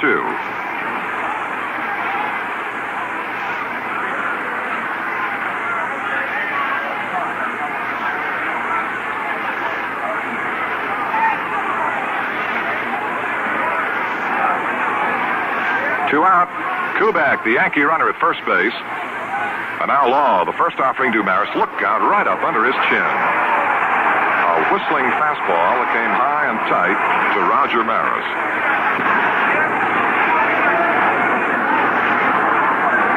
Now the 1-0 pitch to Maris. It's high for a ball, 2-0.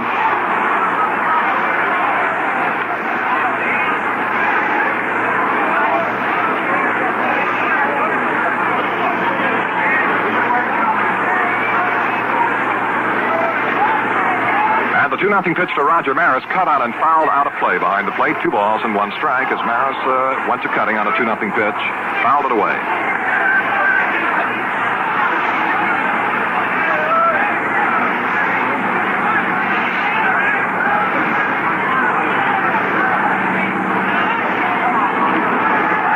Two-1 to Maris is over the outside corner and called strike 2.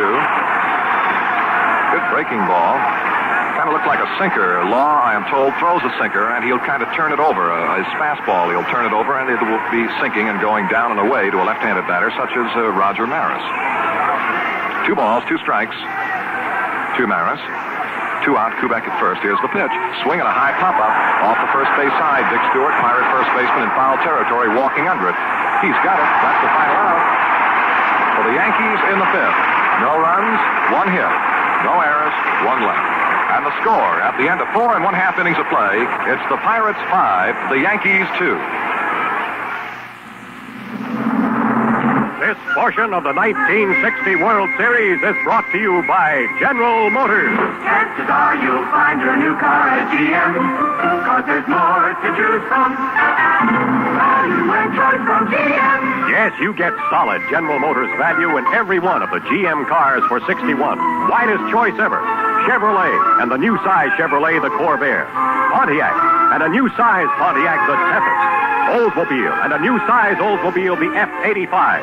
Buick and a new size Buick, the Special. And Cadillac. Value and choice from GM.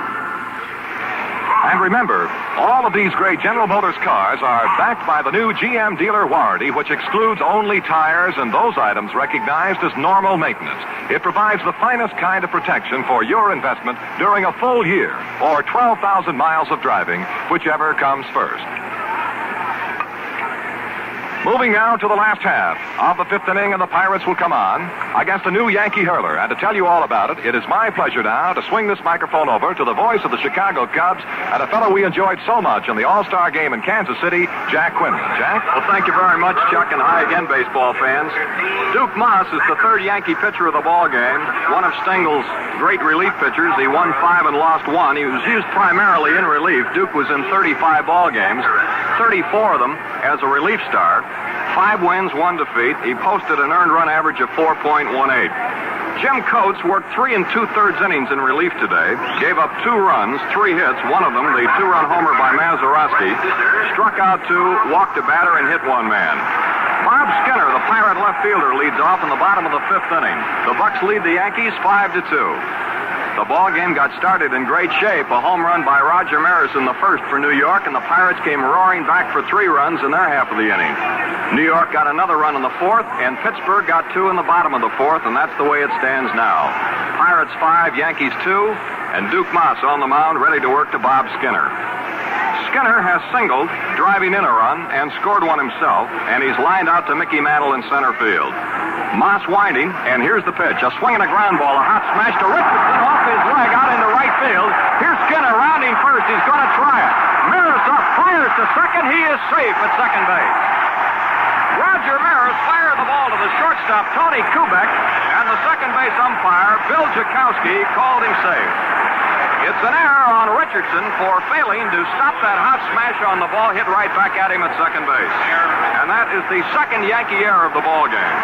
Ball hit like a bullet, but Richardson failed to come up with it. He went to one knee to try to make the stop on that ball, and he failed to do it. The ball caromed off his leg into right field, and Skinner's on second. The 2-base error charged to Bobby Richardson. Here's Dick Stewart. He's hit a pop fly to Maris in right field, and he is single to left. A man at second base and nobody out. The bottom of the 5th, the Pirates lead 5-2. Moss looks in to get the sign from Yogi Berra. Stewart, big right-handed batter, a number 7 on his shirt. The pitch by Moss. Curve chopped out towards short. The runner's going to hold at second. Kubek up, fires to Skowron, and Stewart's gone. There's 1 away. Stewart bouncing out, short to first, and Skinner had no chance to move over to third. Here's the right fielder, Roberto Clemente, who has singled, driving in a run, and hit a fly ball to right field. The Yankees have Hector Lopez in left, Mickey Mantle in center, and Roger Maris in right. Around the infield, it's Gil McDougall to third, Kubek at short, Richardson at second, and Moose Skowron at first. In the second game, slated for tomorrow here at Forbes Field, Yankee manager Stengel has not indicated as yet who will be his pitcher. Danny Murtaugh, though, has said flatly that his second game hurler will be Bob Friend, another right-hander. Murtaugh has even gone as far as to name his starting pitcher for Game 3 at New York, slated for Saturday if the weatherman doesn't interfere.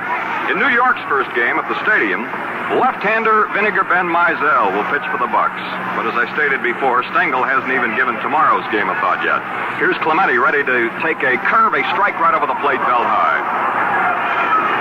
Here is one of the flashiest outfielders and one of the most dangerous men with a bat in all of baseball, Roberto Clemente. Young Puerto Rican outfielder with a tremendous throwing arm, great speed, and a great desire. Skinner at second base, 1 gone. The Pirates 5, the Yankees 2, the ball game in the bottom of the 5th at Forbes Field. Pitch, inside, right on the fists. A ball and a strike on Clemente. He'll be followed by Smokey Burgess. Mickey Vernon, the old American League batting king, coaching at first base for the Pirates, and Frank Osiak at third. Moss looks in, gets his sign. Duke, a right-hander from Utica, Michigan. Here's the pitch. Curveball, low and away. 2 balls and a strike. Well, the old weatherman deserves a pat on the noggin today. He came through in great shape.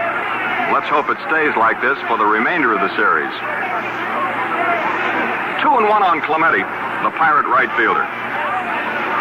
Skinner at second, there's 1 gone. Berra flashing the sign, Moss taking it. Duke kicking at the rubber out there, now he's all ready. Here's the overhead stretch, hands to the belt, the 2-1 pitch. Clemente hits a curveball to the shortstop's right. Now they got Skinner trapped. Here's Kubek running him back towards second, the flip to Richardson. Richardson runs him towards third. He tags him just as he gets to third. And boy, there was a race. Bobby Richardson chasing Skinner between second and third, and he didn't nail him until about 5 feet from the bag, and Skinner almost eluded the tag, but he was out by a fraction coming into third. The ball was hit back to the shortstop, Kubek.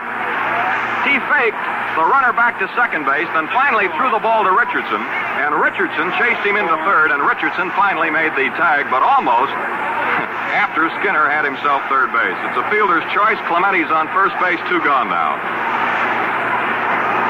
Here's Burgess. Smokey's 0 for 2. Former Cub, former Philly, former Cincinnati Red. A dangerous man with that bat. Short, stockily built, left-handed batter. Hits a low curveball down the first base line. It is a foul ball. Fielded by Skowron anyway, halfway into the plate. And he tags Burgess, but the first base umpire, Johnny Stevens of the American League, instantly indicated the ball was foul. And I believe that Smokey broke his bat on that foul. He's going to get a new one from the Pirate bat boy. Pirates 5, Yankees 2, the bottom of the 5th. Game 1 of the 1960 World Series. Forbes Field got a paint job a couple of weeks ago as the Bucks prepared for the series. They painted the railings in the upper deck and also in the third deck and the railing of the roof up above. And the ballpark is jammed to capacity here today. Here's Burgess now with Clemente on first and 2 gone in the last of the 5th. Big gap in left center field between Lopez and Mantle. Mickey shaded a bit toward right center. Pitches outside a ball. Fake throw to first by Berra, and Clemente's back in. Last night in this bustling city, merrymakers had quite a time. They had a college-type pep rally. Bands played and people danced and sang, and very few people were able to get much sleep. Of course, hotels here in Pittsburgh have been loaded for weeks with reservations, and lodgings are about as hard to come by as our tickets for the series itself. 1-1 to Burgess. A ball. It's wide to Smokey. Ball 2, strike 1. Thousands of fans streamed into town to take a long, loving look at their beloved Pirates at that pep rally last night. And for many of the fans, it was the closest that they'll ever come to seeing the players, because try as they will, there are just not enough World Series tickets to go around. 2 balls and a strike. Burgess waits. Watch Clemente. He's on the go. The pitch is hit off the left side. It may be fair, it may be foul. It's a foul ball. A little dribbler foul down the third base line. Clemente was on the go on that 2-1 pitch, and now he'll have to go back to first. And Burgess comes back here to the plate. 2-2, even up. All year long, there's been one slogan in Pittsburgh, as Chuck mentioned earlier, and one slogan only: beat 'em Bucks. All over town. Store windows, barber shops, service stations, on buses, on billboards, taxi cabs, everywhere you look, you'll see it and you'll hear it: beat 'em Bucks. And that, of course, is what the fans here in Pittsburgh are hoping that the Pirates will be able to do against the Yankees. 5-2, Pirates lead in the bottom of the 5th. Clemente on first, 2 gone. 2 balls, 2 strikes to count. Burgess levels that bat over the plate. He waits. Here's the pitch by Moss, the runner going. A swing and a miss at a high curveball. He struck him out to retire the side. So in the bottom of the 5th inning for Pittsburgh, it's no runs, no hits, 1 error, and 1 man left on. And after 5 full innings, it's the Pirates 5, the Yankees 2. Name's Stokes, my friend, and you know, I've got your car. Frank Buxton's my name, and you got my car? That's right. You want value, don't you? Yeah. You want choice, don't you? Yeah. Well, listen, boy, there's Value and choice from DM. Yes, General M has your car. Whether you want a coupe, a sedan, or a wagon, your car. Or a jazzy convert for the gal that I'm dragging, my car. If you want to park without a lot of seats thawing, Or a car big enough to fit a mother-in-law in. Chances are you'll find your new car at GM. 100 more to choose from. before you buy a car this year, see what you get right here. Value and choice from GM. We now pause 30 seconds for station identification. Are you mixing with the best? Saratoga Vichy with the yellow label, with the yellow label. Make the sip test. Extra lively, extra dry, genuine Saratoga Vichy always tastes best by itself or mixed in your favorite drink. Be sure to ask for it by name, Saratoga Vichy. Saratoga Vichy. Yellow label. Saratoga Vichy. Yellow label. Saratoga Vichy. WGY, WGFM, the General Electric Station, Schenectady. At the top of the sixth inning, and Mickey Mantle leads off for the Yankees. Law's first pitch is a ball outside. Mantle has flied to center field, and he's walked. Mickey led the American League in home runs this year with 40. He was second to Ernie Banks, who led the majors with 41. Banks, of course, the great slugging shortstop of the Cubs. Here's a curve, a strike taken. 1-1 on Mantle. Switch-hitting blockbuster from Commerce, Oklahoma. The windup by Vernon Law. The pitch to Mantle. A ball, it's high, 2-1. Bob Skinner off the foul line, shaded over toward left center, giving Mantle left field. Burden, fleet-footed center fielder, straight away, and Clemente, a real speed ball in right. 2-1 pitch. Mantle checks his swing, but the ball is fouled off the bat handle back here to the screen. 2 balls and 2 strikes. The ball game in the sixth, the Pirates lead the Yankees 5-2. Frank Crosetti, down here coaching at third. Ralph Houck, who has been rumored to be the heir apparent to Stengel as Yankee manager, is coaching at first. Law winding, big right-hander, cuts loose, 2-2, strike 3 called. Mantle looked at it with a bat on the shoulder. He struck him out. The second strikeout by Vernon Law in the ball game. With 1 gone, here's Yogi Berra. He has singled to center field, and he's been robbed of a triple by Bill Burden. A great catch in the 4th inning, up against the wall in right center field. The Yogi Man. Born and raised in St. Louis, but has made his bread and butter in New York. Here's the pitch on the way. Law curves him, a strike, letter high on the inside corner. 0-1. Law had the winningest year in his professional career this season, 20 victories and only 9 losses. Here's a short fly left field. Skinner coming on. Slowing up now under the ball, reaches up and makes the catch. 2 gone. A little pop fly to short left, caught by Bob Skinner. 2 away, and here is Skowron. Moose has had 2 for 2. Singled in the second and singled in the 4th, driving in a run.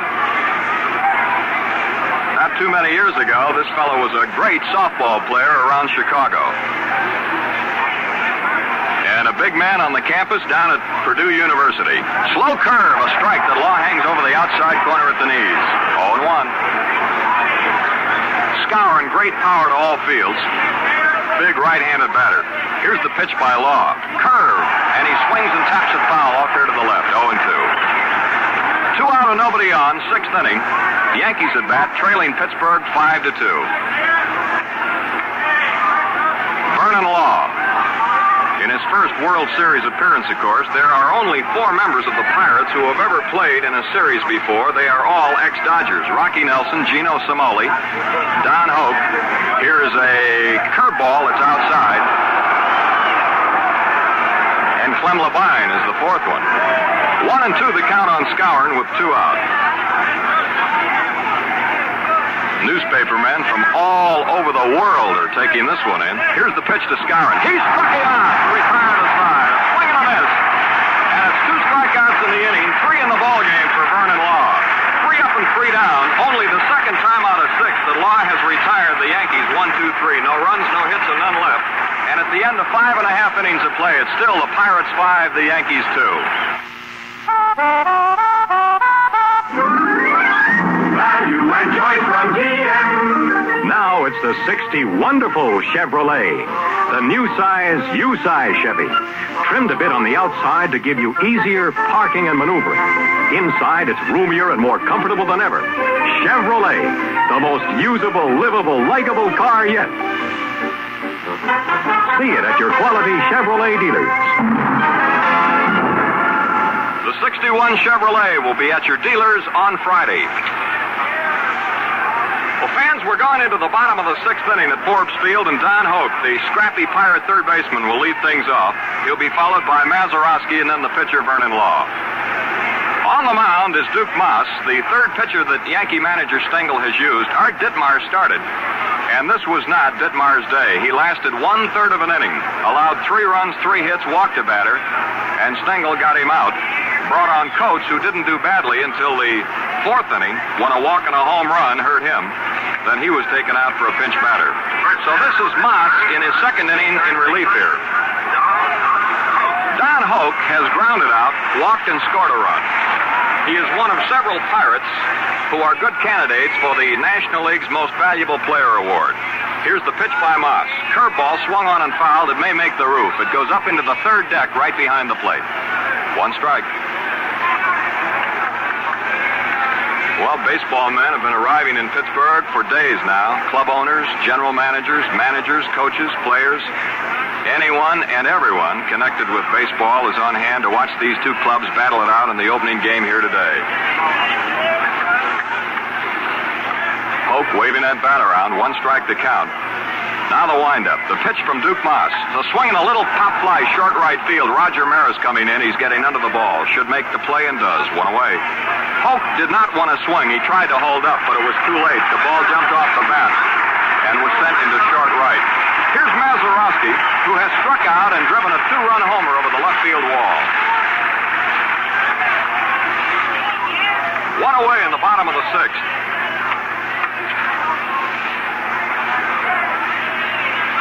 Just a little over a year ago, Mazeroski married a girl who worked in the Pirate front office here at Forbes Field. Here's the pitch. It's a curve. It's inside at the letters, a ball. 1-0. So far today, the Yankees have out-hit the Pirates 7-6, but the Bucks lead it 5-2. Bottom of the sixth, one out. Frank Osiak talking it up down here in the third base coach's box. Wind up by Moss, and the pitch on the way. Here's a swing and a line drive left field. Hector Lopez digging in. It's going to drop a base hit. Mazeroski's on with his second straight hit, and now the hits are even up 7 apiece. That's hit number 1 off Duke Moss, as Mazeroski hits a soft line drive into left field that dropped in front of Lopez and behind Tony Kubek. It brings up the Pirate pitcher, Vernon Law, who gets a great hand from the fans here, not only for the job he's doing today on the American League champion Yankees, but for the job that he did all year for Pittsburgh. 20 wins, 9 defeats. Vernon is an ordained minister of the Mormon Church, a product of the Pittsburgh farm system. He has had a tremendous season this year. Here's the pitch. He's going to bunt. It almost hits him. It's inside. Fastball came in and almost drilled a hole right through his stomach. Vernon Law was signed through the joint efforts of Pirates Vice President Bing Crosby and the late U.S. Senator Herman Welker of Idaho. Number 32 on his back, a right-handed batter. Mazeroski on first and one out. Here's the stretch by Duke Moss. And the pitch. He's going to bunt down the first base line. Skowron picks it up and tags Law going down the line, and it's a sacrifice. Law moving Mazeroski over to second base, and he is out. Skowron unassisted. So Maz is on second with 2 gone, and here's the leadoff man for the Pirates, Bill Burton. He's walked, he has struck out, and he has fouled out to Skowron. The paid attendance, 36,676. 36. The paid attendance here today is 36,676. 36,676 watching Game 1 of the 1960 World Series at Forbes Field, Pittsburgh. Mazeroski on second, 2 gone in the bottom of the sixth. The batter, Bill Burton, a left-handed swinger. Curve swung on, well hit, right field. Maris back. It is off the screen in right field.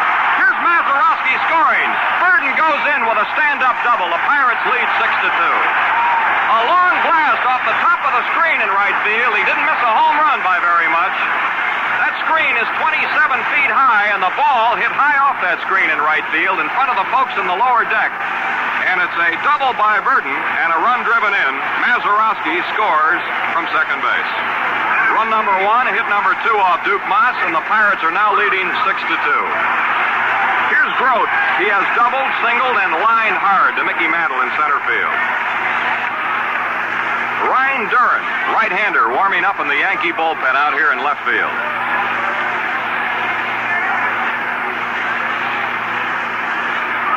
Well, Well, the Yankees came into the series noted as the Powerball Club, but the Pirates are showing them some of their own stuff today.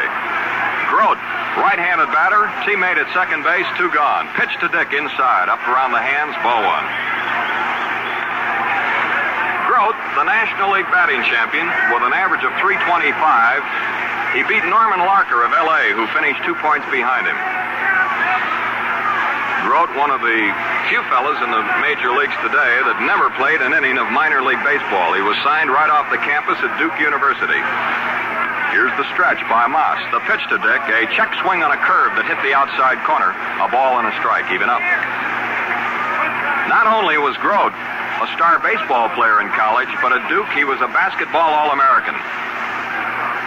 He is the leader, the team captain, great competitor.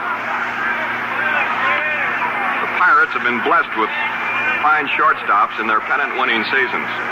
Here's the 1-1 pitch. Swinging a line drive, a one-hopper grabbed by Kubek at short. Here's the peg to Skowron in time to retire the side. Well-hit ball by Grote, but he aimed it right back at Kubek, the shortstop, and on a one-hop, he grabbed it and threw to first base for the out. So in the inning, it's 1 run, 2 hits, and 1 man left on. And at the end of 6, it's the Pirates 6, the New York Yankees 2. Attention, the Commander-in-Chief wants a car. Yes, sir, General. You realize, of course, it must be the best there is, and I am speaking globally. Yes, sir, and I've got it. Cadillac for 1961. A new inspiration for the motoring world, and I'm speaking globally. Cadillac, a car of timeless beauty, uncompromising luxury, and truly matchless performance.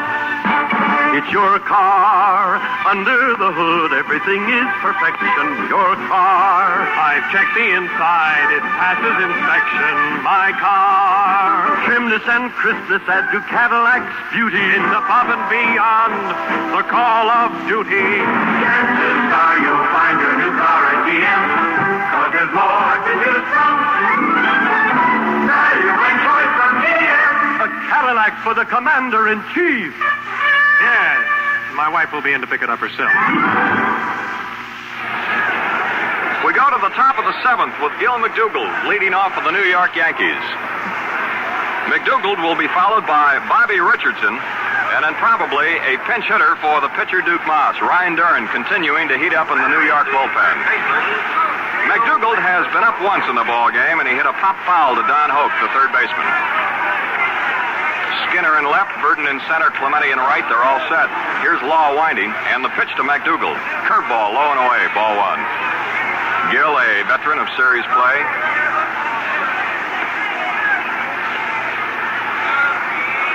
Hoke in even with the bag. The pitch, strike, hit the outside corner knee high.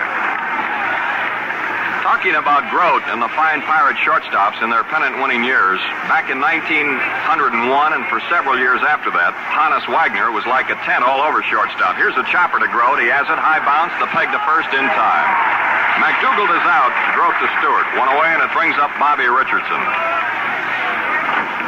Then along came Glenn Wright after Wagner. He covered the spot, 1925 and 1927 pennant winners. And now, there's that fellow out there, Grote, the captain of the Bucks, a real team leader. 1 out, Bobby Richardson up. He's lined into a double play from the left fielder to the second baseman. And he's hit a short pop fly to Bill Burden in center field. He's 0 for 2. First pitch, a strike called. 1 out and nobody on. We're in the 7th inning. Here's the pitch. Swinging a chopper out towards short again. Here's Grote sliding over towards second. The peg to Stewart in time, and they're 2 gone. 2 up and 2 away. Now, this is Bob Serve coming out to hit for the pitcher, Duke Moss. Serve, a hard-hitting outfielder. During the season, Bob hit .253 with 14 homers and 40 runs driven in. For New York, number 17. 2 gone in the 7th. Serve, batting for Duke Moss. Serve, a right-handed batter with tremendous power. Slider in there, a strike on the outside corner, belt high. Law has gone the route against Ditmar, Coates, Moss, and it'll be Dern in the bottom of this inning. Here's a curve low and outside into the dirt, a ball. Law has retired the last 7 batters in a row. He leads 6-2. Pitch to serve. Strike called outside corner. 1 ball, 2 strikes on heavy-hitting Bob Serve.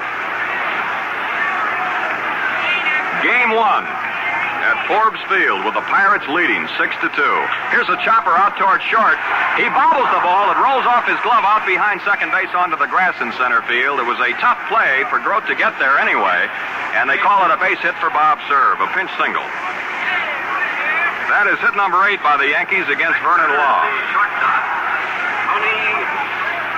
Here's Tony Kubek, who's 2 for 3.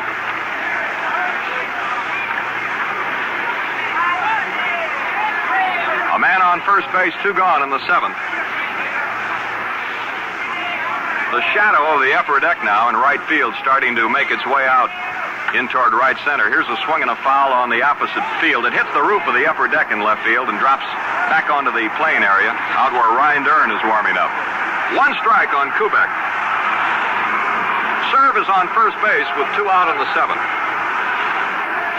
Law looks in to get the sign. Now the stretch. Here's the pitch. A ball into the dirt, gets by Burgess. There goes Serve to second base.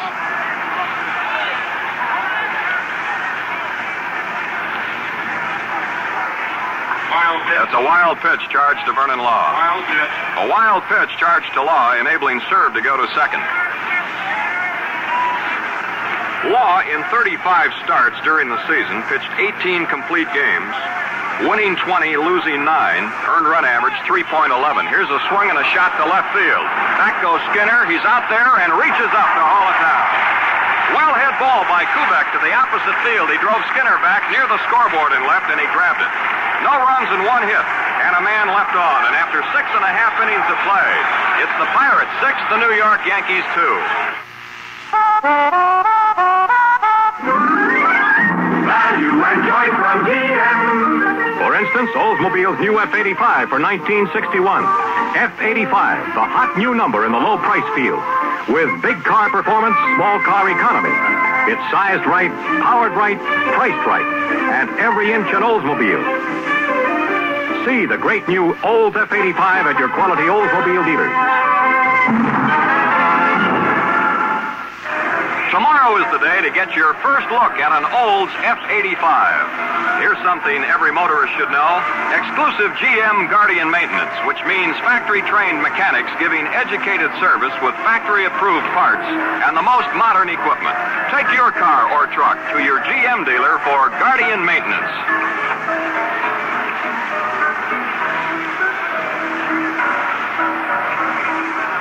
Seventh inning stretch time for the Pirate fans. They're up on their feet. Some 36,676 of them. And going into the last half of the 7th inning, it'll be Bob Skinner, Dick Stewart, and Roberto Clemente against the new pitcher, Ryan Dern of the Yankees, the 4th pitcher that New York has used. During the course of the year, Dern won 3 and lost 4. He is the only Yankee pitcher to be below the 500 mark. 3 wins, 4 defeats, and an earned run average of 4.78. Duke Moss worked a total of 2 innings, allowed 1 run, 2 hits, and he struck out 1.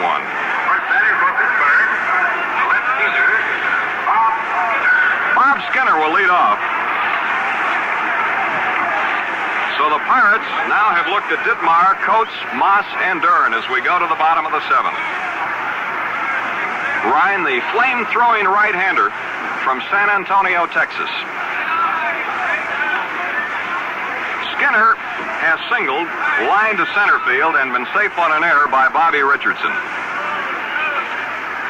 The hits are even up, 8 apiece. The Pirates lead 6-2.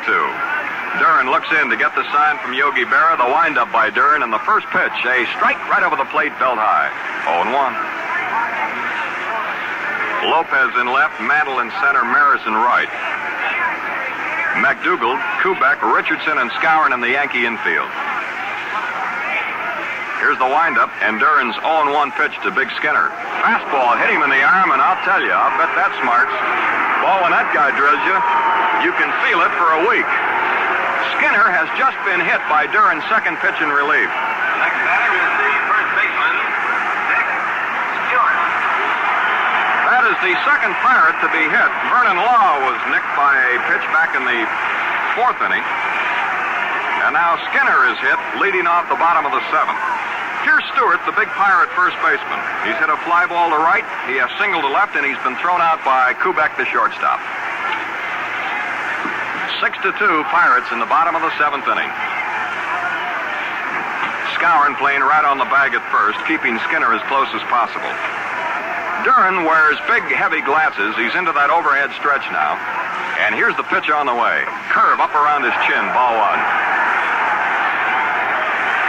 Out here beyond the left field wall at Forbes Field is Shenley Park, a beautiful park, and in the park is a statue of the greatest pirate of them all, Hannes Wagner. Brightly lighted at night, 3 times life size.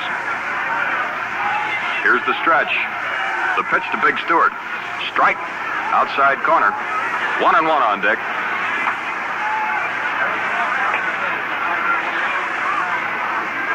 One and one the count on Stewart. Dick calls for the rosin bag.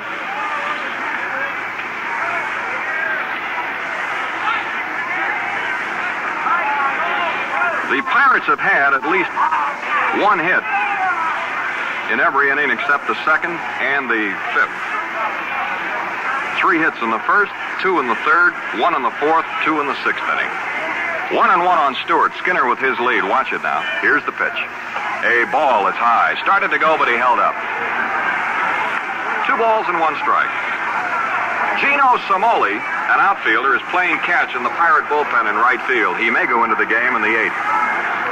Now southpaw Bobby Shantz begins to warm up in the Yankee bullpen out here in left field. Ryan Duran ready again. 2-1 the count on Stewart. Man on first has his lead. Here's the pitch to Dick. A swing and a very high foul driven up over the roof at first base, up near the light tower. Photographers are perched up on that roof on the first base side. And I presume they're up on the roof over above us. Our broadcasting booth here at Forbes Field is looking down in toward right field, a little bit to the left of home plate at mezzanine level. 2-2 on Stewart.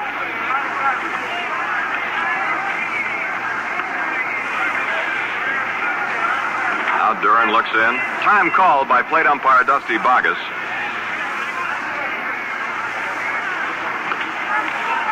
Stewart touches the top of his batting helmet, waves that bat over the plate a couple of times. Here's the stretch. Now Duran backs off the rubber. Duran trying to outweight Stewart and vice versa.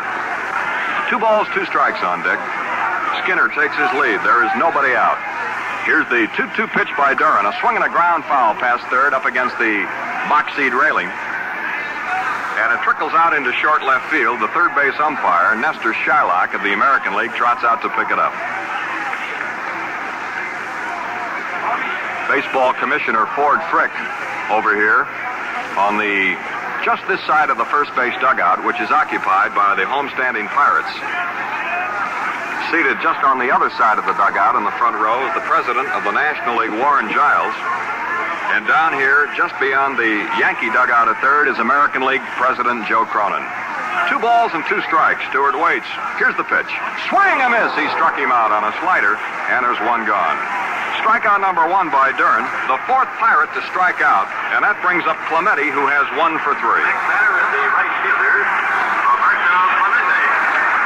Well, the Yankees have now won 25 pennants. And, of course, it's been suggested down through the years that the Yankee uniform, as such, is a force with which to be reckoned. They asked Casey Stengel about it one time, and he said, I don't know, maybe our uniforms itch a little bit more. A man on first and 1 out. Stengel, incidentally, is the oldest man ever to lead a team to a pennant. Connie Mack's last pennant came when he was 68. Stengel is 70. A throw to first, and Skinner's back. Skowron returns that ball to Ryan Duran.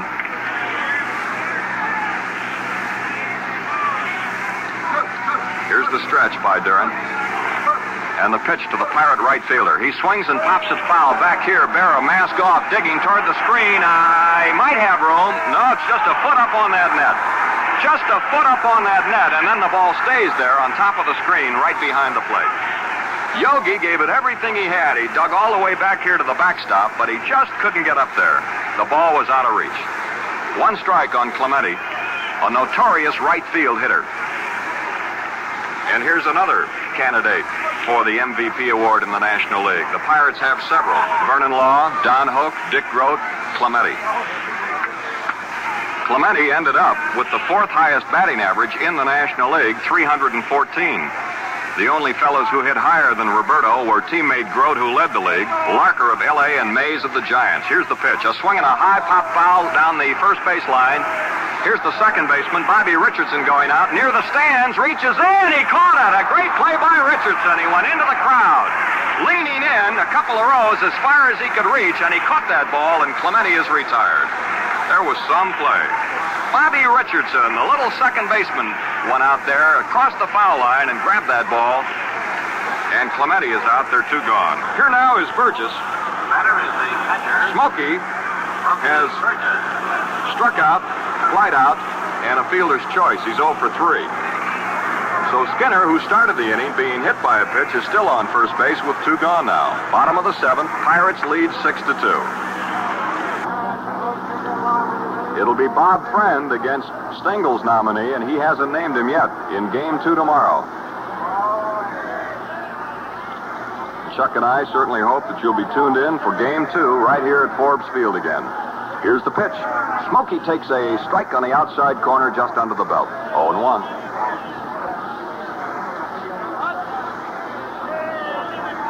Flagpole is in left center field, just in front of the 457 sign. And out between the flagpole and the big light standard in left center field is the batting cage. 1 strike on Burgess. Skinner at first, 2 gone. Smokey chops one out towards second base. Bobby Richardson in, has it on a high hop, flips to Skowron in time, and the Pirates are retired in the 7th inning. No runs, no hits, a hit batter, and 1 man left on. And at the end of 7 innings of play, it's still the Pittsburgh Pirates 6, the New York Yankees 2. Where'd you get that hat, Sonny boy? What do you mean? I'm the fire chief. Say, isn't this the car showroom that's on fire? Not the showroom, Chief. The customers. They're on fire with desire for GM's new special-size car, the new Buick Special. It gives you the best of both worlds. Big car luxury and small car economy. Buick Special! My car. See, it's smaller than big, yet bigger than small. It's your car. Buick Special size is the best size of all. It's my car. For economical luxury, set your goal for. It's sliding down that firehouse hole for. Chances are you'll find your new car at GM, 'cause there's more to choose from. I gotta go. Wait, what color shall we order your Buick Special in? Red. What else? We pause now 30 seconds for station identification. Are you mixing with the best? Saratoga Vichy with the yellow label, with the yellow label. Genuine Saratoga Vichy scores high in taste and purity, refreshing by itself, and the perfect mixer in your favorite drink. Remember, Saratoga Vichy comes only in a bottle, the green bottle with the yellow label. Saratoga Vichy, yellow label. Saratoga Vichy, yellow label. Saratoga Vichy. WGY, WGFM, Schenectady. Going into the 8th inning of the ball game, Hector Lopez leading off for the Yankees. He's gone 0 for 3. Here's Law delivering a strike right around the knees. Gino Samoli is now in left field, replacing Bob Skinner. There's strike 2. 0-2 the count on Hector Lopez. Here's the windup by Vernon Law. The pitch to Hector, a curve. He tried to make him chase a breaking ball that was about a foot outside, and Lopez started to nibble, but he held up. Ball 1 and strike 2. Samoli replacing Skinner, and I imagine Bob is in the Pirate clubhouse applying some ice to where Duran nicked him with a fastball in the bottom of the 7th. Here's the pitch.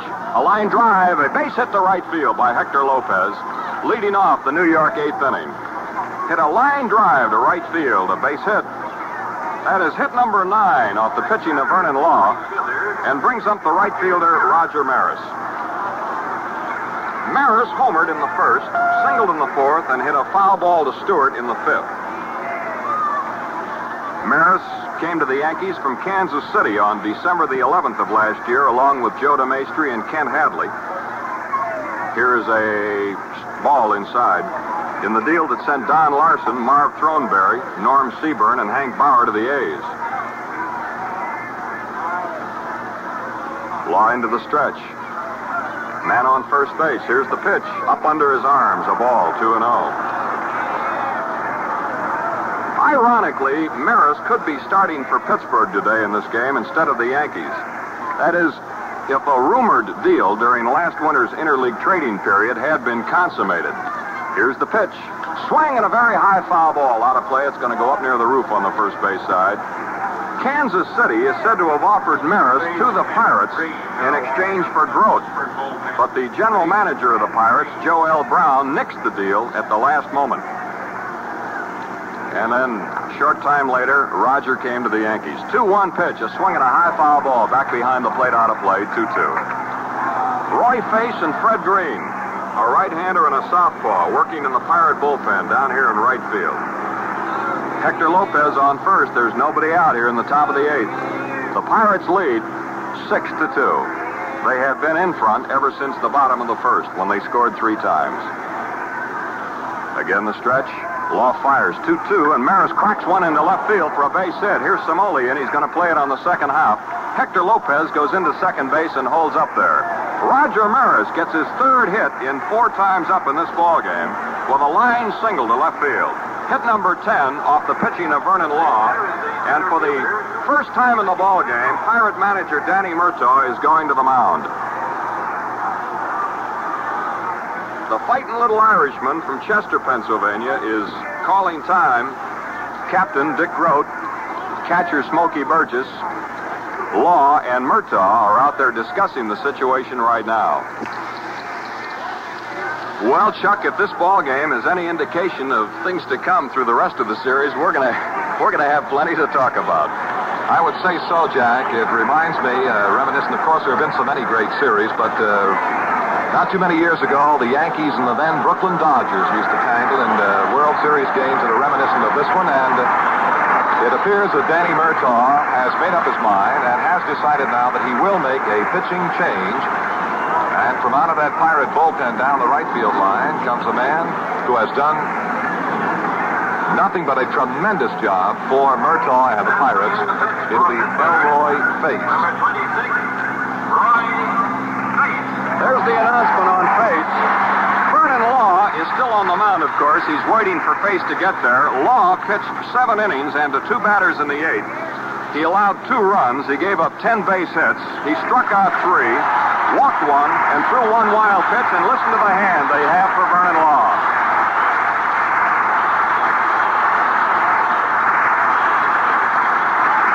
Law getting a standing ovation from the Pirate fans behind the plate and over behind the first base dugout as he heads for the dugout. Down the steps he goes. And one of the first over to pat him on the back and say nice going is his pitching teammate, Harvey Haddix. Well, Elroy Face, considered by a lot of baseball men as the greatest little relief pitcher in baseball today, is on the mound. This season, Roy Face won 11 ball games, and he lost 8 for Pittsburgh, but his real strength and his real value is in the number of games that he saved. And this year, for the pennant-winning Pirates, he saved 25 games for other pitchers who went on and got credit for the victories. So, Roy was responsible for 36 of Pittsburgh's 95 wins, which won the pennant for them. The first man he'll face will be the center fielder of the Yankees, Mickey Mantle. He's flat out walked and been called out on strikes. Face's best pitch is his forkball. He also has a slider. He at one time was in the Dodger organization and also in the Phillies organization. Little right-hander, stands 5'8", weighs 155 pounds, soaking wet. Lopez at second, Roger Maris on first, and Mantle swings at the forkball on the first pitch, and he hits one foul back to the screen. Strike 1. Pirates lead 6-2. The Yankees threaten in their half of the 8th. Lanky Fred Green, a left-hander, continuing to throw in the right field bullpen in case Roy Face has trouble here. Elroy looks in, gets his sign from Burgess. Mantle, powerfully built, a number 7 on his back. Here's the pitch. There's a forkball, and it's outside. 1-1. Smokey Burgess turns around, has a word to say to Dusty Boggess, the plate umpire. Lopez singled to right field to open the inning, and then Maris hit a shot to left field, so they both hit to the opposite field. 1-1 pitch. Mantle swings and lifts one foul out of play off to the left in the upper deck. A ball and 2 strikes on Mickey Mantle. The official scorers are Edgar Munzel of Chicago, Joe Trimble of New York, and Jack Hernan of Pittsburgh. They're over here to our right, along with hundreds of newspaper men from all over the world. A ball and 2 strikes on Mickey with Yankee runners at first and second and nobody out. They've said many things about Face. They've called him sensational, amazing, fantastic. Here's a straight ball. He struck him out on the forkball. Mantle looked at it, and he's called out on strikes for the second straight time. And there's one of the reasons why they call Elroy Face unbelievable or fantastic or sensational or what have you. That forkball he threw Mantle dropped a foot, and Mickey stood there with a bat on the shoulder. It looked, Chuck, like he wanted to pull the trigger, but he couldn't. That's the kind of a pitch that they say just falls off the table, Jack. Boy, what a pitch. Here's Yogi now. He has singled. He's fly deep to center, and he's popped up to left. He's 1 for 3. So the Yankees have runners on first and second with 1 out now in the 8th inning. Little Elroy Face delivers a ball. It's low and outside to Yogi. Ball 1. Sun still shining brilliantly here in Pittsburgh. It's been out all day. Cool breeze blowing from the right field corner toward the left field corner. 1-0 on the Yogi man. Here's a forkball. It's over the plate but low. And it's 2-0. Just missed by a whisker. Smokey Burgess calls time. He says, I want to go talk to my hurler. So he's taking that walk out to the mound. Face is a carpenter in Pittsburgh during the offseason. And if you want to really get corny, you can say that he has nailed down many victories this year for these Bucks. 2-0 the count on Yogi Berra. Moose Skowron waiting in the on-deck circle off here to the left. Face ready to fire. Lopez leads at second. Maris away from first. Here's the shortstop, Grote, cutting in behind. The pitch is made. It's not going to count. Time had been called. Grote cut in behind Lopez and slipped and almost fell down trying to get back to his position. And that pitch came in, and it looked like a perfect pitch, but of course it doesn't count. Time had been called. It is still 2-0 on Yogi Berra. Again, Face fires. Swinging a fly ball, short right field. Here's the right fielder, Clemente, coming on. He's getting under the ball while on the run. He makes the catch, and the runners hold at first and second base. 2 gone. And Face has done exactly what Danny Murtaugh asked him to do. He came in and struck out Mantle. He just got Berra on a pop fly. And now he's going to work on the hard-hitting Yankee first baseman, Bill Skowron, who's had 2 for 3. Here's Murtaugh calling time. He's trotting to the mound again. Danny goes out there to talk to Face and also to Smokey Burgess to just check and double check that they know how to pitch Skowron. Evidently, there aren't too many pitchers around who can do it successfully and very often, because the Moose hit .309, was the only 300 Yankee hitter all year. Skowron, a right-handed batter, steps in now with 2 on and 2 out on the top of the 8th. Pittsburgh 6, the Yankees 2. Face trying to wiggle out of it. Skowron trying to put the heat on. He checks his swing, and then he followed through, breaking the wrists on a forkball that was down around the knees. The reason Skowron tried to hold up on that is that the pitch did the same thing that the forkball to Mantle did a little bit earlier. It dropped about a foot. 1 strike on Big Bill Skowron. Here's the pitch. There's another forkball. He swung and missed. Strike 2. Well, he may be small in size, that Face, but what determination. His heart's as big as his body. 2 strikes on Skowron. 2 on and 2 out in the Yankee 8th. The ball game at Forbes Field, Game 1 of the 1960 series. Face ready again. He's got 2 strikes on him. Here's a forkball inside. Just missed the corner, up around the letters. Ball 1 and strike 2. Face was in 68 games during the regular season, and he finished 61 of those. 1-2 pitch on the way. A chopper foul past third down into the box seats. There's a scramble for a souvenir. There have been several pretty good tussles in the stands for those foul balls. One of the first ones that went into the crowd today was picked off by the traveling secretary of the Chicago Cubs, Don Beeble, a former catcher.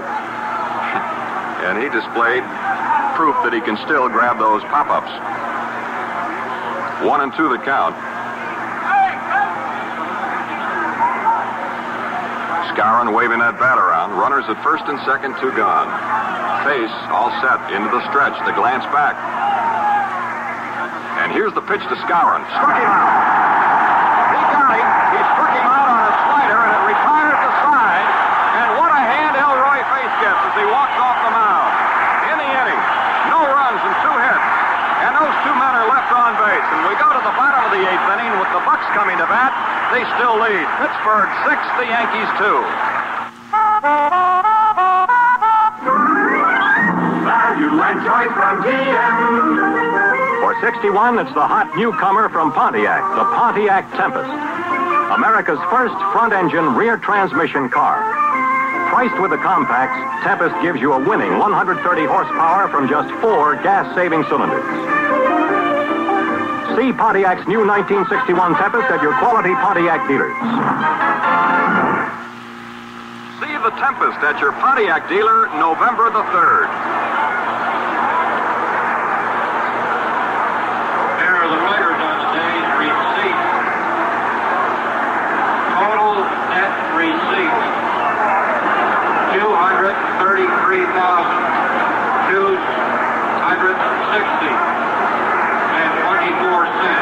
The total net receipts today, $233,000 or $233,260.24. Share $34,989.04. Elroy Face has just demonstrated to the Yankees in the top of this inning what they've been hearing about all season long. Of course, they haven't had a chance to see Face until today, and now, after batting against him in the top of the 8th, they wish they'd never seen him. Don Hope leads off in the bottom of the 8th inning for Pittsburgh. He'll be followed by Mazeroski and then Face. Ryan Dern has finished his warm-up shots, and here we go with Hope leading off. He's grounded out, he's walked, and he's flied out. Pittsburgh leads 6-2. We're going into the last half of the 8th inning at Forbes Field. Don Hope, hard driving third baseman of the Pirates, another great leader. He was the acting captain in the absence of Grote, whose wrist was fractured on a Lou Burdett pitch in the first week of September. Here's the windup on the pitch by Dern. It's a ball inside at the knees. 1-0. 1-0 on Hope. Lopez in left, Mandel in center, Maris in right, playing him straight away. Hoke, a native of Roulette, Pennsylvania, not far from Pittsburgh. Pitched to Don on the way. Almost hit him in the arm. He had to jump out of the way like a fish coming out of the water. Boy, he really rocked back and twisted and turned and got out of the way in a hurry of that Dern fastball. 2-0.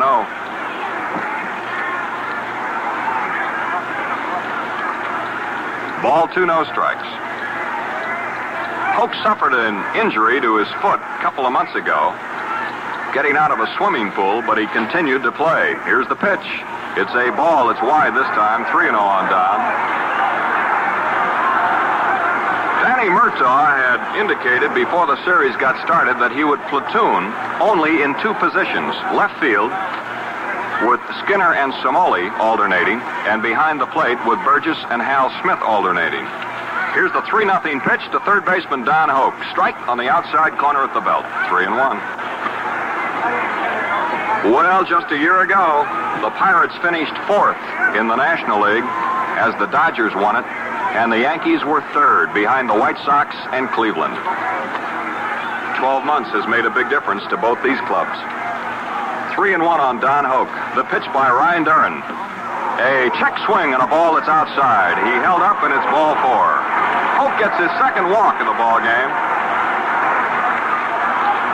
And the third pass issued by the Yankee pitchers. Here's Mazeroski, who has struck out, singled, and hit a 2-run homer. He's driven in 2 runs. He has scored 2 runs. The bottom of the 8th, Pirates out in front 6-2. Gil McDougald walking around over here at third. Now he comes in a step or two. Here's the stretch by Duran. And the pitch to Mazeroski. A strike on the inside corner right around the belt. 0-1.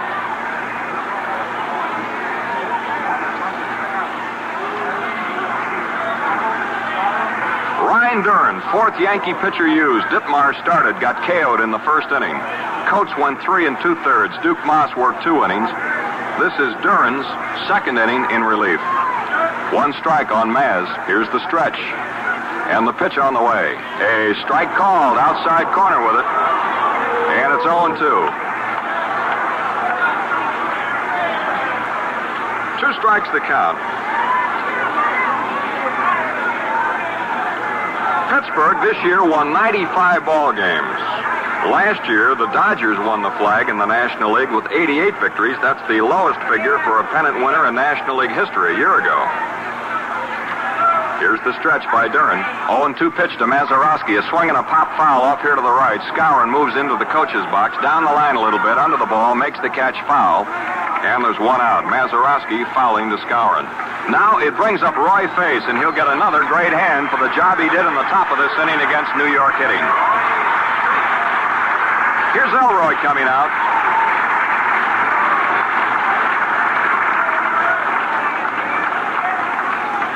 It's the Pirates 6 and the Yankees 2 in the bottom of the 8th. Skowron moves into the edge of the mound to talk to Ryan Duran.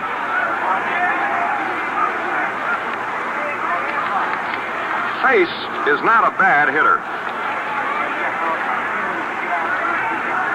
He was up 17 times this year and had 7 hits, a batting average of 412. There goes Hoke. The pitch is swung on and fouled into the upper deck on the third base side. 1 strike. Hit and run was on, and Face fouled one upstairs. Hoke on first, 1 out. Pirates leading 6-2 in the 8th. Jack Quinlan with Chuck Thompson reporting from Forbes Field, the home of the Fightin' Pirates. First time they've been in a series since 1927. The opponents, same ones, the Yankees. 1 strike on Elroy. He chokes up on the bat handle about an inch, batting left-handed against Ryan Duran. Here's the pitch. He's going to pitch out. He was going to bunt, and Berra called for a pitch out. They thought that Hoke might be going again, but he wasn't. He was hanging right on at first.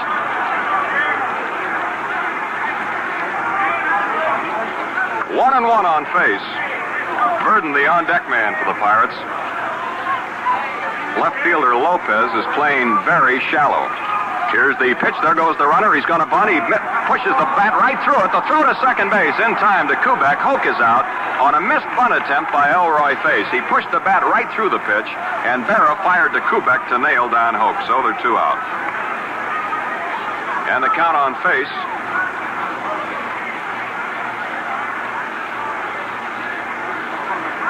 is 1-2.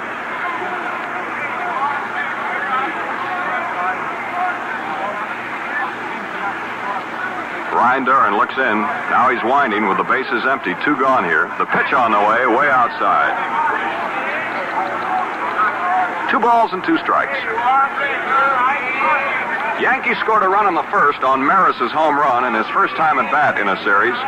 And the Pirates roared back for 3 in the bottom of the inning, and Pittsburgh has been in the lead ever since. It is 6-2 in the bottom of the 8th. 2 out and nobody on. Here's the pitch to Face on the way. Swinging a foul up on the net. And the count remains ball 2 and strike 2. They have many favorites around Forbes Field, and Face, of course, is one of the big ones because of his tremendous clutch pitching.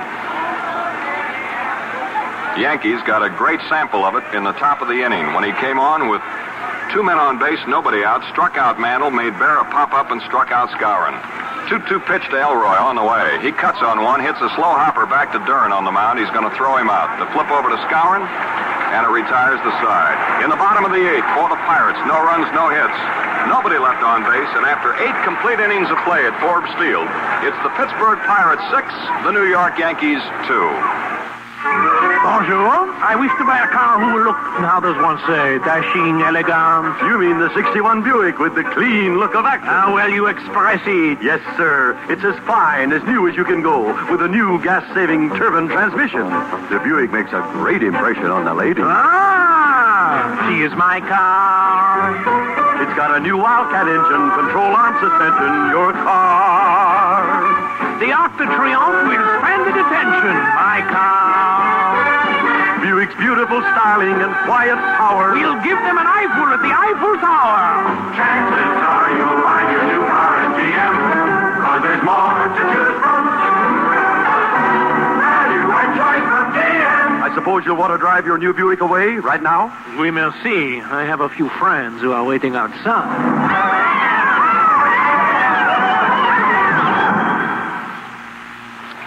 We go to the ninth inning with the Yankees coming to bat. It'll be Gil McDougald, Bobby Richardson, and a pinch hitter for Ryan Duran. It's now or never for New York in Game 1 here as the Pirates lead by a 6-2 score. McDougald has been up twice, fouled out and grounded out. Gino Cimoli in left, Bill Verdon in center, Roberto Clemente in right. Hoke, Grote, Mazeroski, Stewart around the infield. Face on the mound in relief of Law, and Smokey Burgess behind the plate. Here's the windup, and Face's first pitch. McDougald takes a slider that hit the outside corner under the belt. 0-1. Face winding. 0-1 to McDougald on the way. Gill swings at that forkball, and he tipped it right into the glove of Burgess. Strike 2. McDougald, a veteran of series play.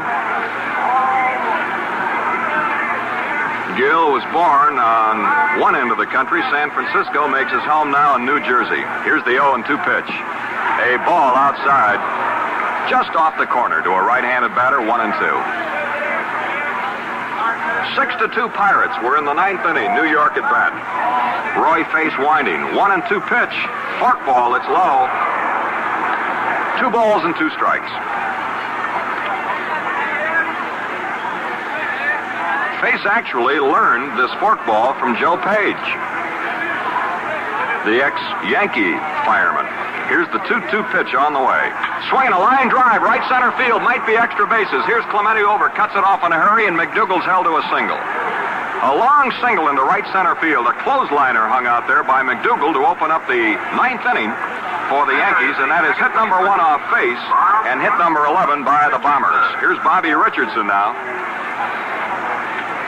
So McDougald brings Yankee hopes alive here to start off the ninth inning with a clothesliner to right center field, a base hit.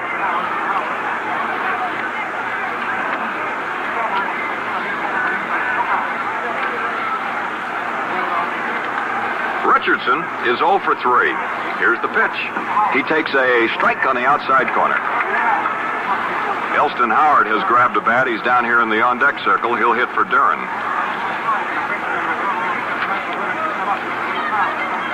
Face looks in, gets the sign. McDougald on first, pitch to Richardson, a chopper to Mazeroski, might get 2. He goes to Grote for 1. The flip back, not in time. No double play. McDougald is forced at second base. Mazeroski to Grote. Richardson beat the relay back to Stewart in plenty of time. So Bobby's on first with 1 gone, and now here is Elston Howard. For New York, number 32. Howard hit .245 for the Yankees this year. 6 homers and 39 runs driven in. Man on first and 1 gone. The ninth inning at Forbes Field. And again, Danny Murtaugh has made a trip to the mound. Going to talk with Face and catcher Smokey Burgess, making sure that they have the right book on Elston Howard as a hitter. Big, strong fella, right-handed swinger. Here's Danny trotting back to the dugout.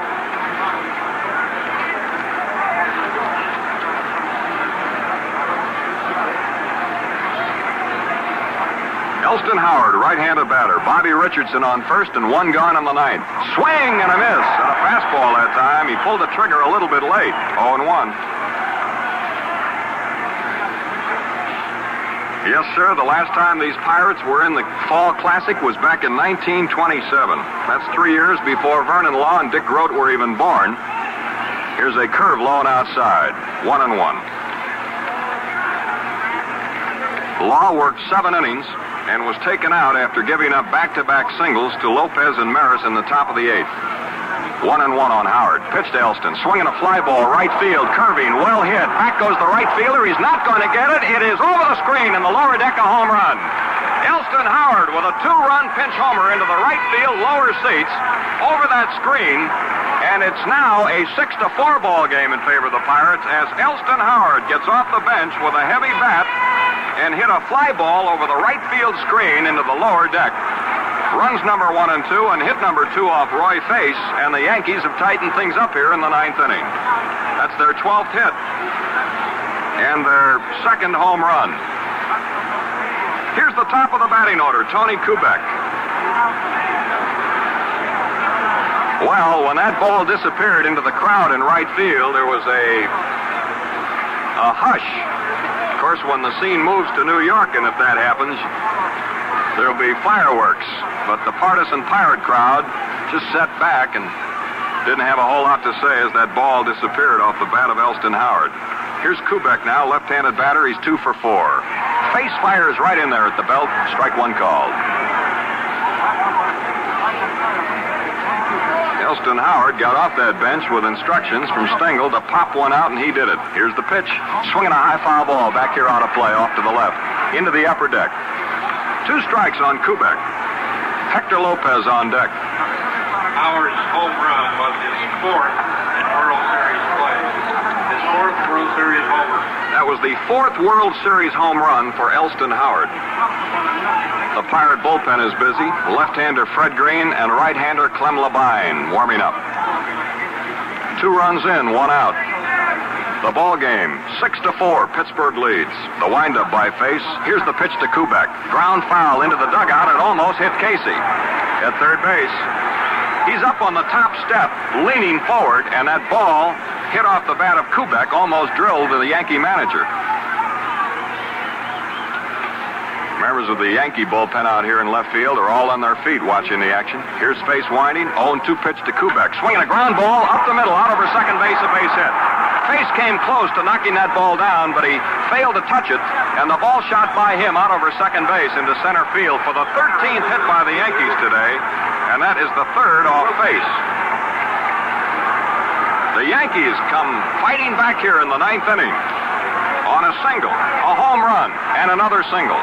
And up at the plate now steps the tying run, Hector Lopez. He's had 1 for 4, an 8th inning single. 6-4, Pirates lead. A man on first and only 1 out. Lopez swings and fouls one into the upper deck off here to the right. 1 strike. Well, the Yankees scored a run in the 1st, a run in the 4th, and here in the 9th inning, when it looked fairly dismal for them, they have come fighting back with 2 runs, and there's only 1 out with a man on. Louis Arroyo, a little left-hander, starting to loosen up in the New York bullpen. He is an ex-Pirate. 1 strike on Hector Lopez. Here's the pitch. Swinging a ground ball to second. Maz has it. Goes to Grote 1. Relay to 4th. Double play. It's all over. Hector Lopez hit into a double play. Mazeroski to Grote to Stewart to retire the Yankees in the 9th inning. And the Pirates have won the first game of the series by a 6-4 score. And here in the 9th, the Yankees had 2 runs on 3 hits. Nobody left on base.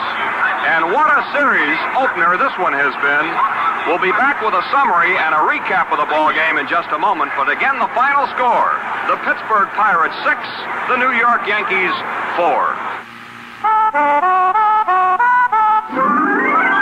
Value and joy from GM. Now, for 1961, the magnificent new Cadillac, world's most distinguished motor car.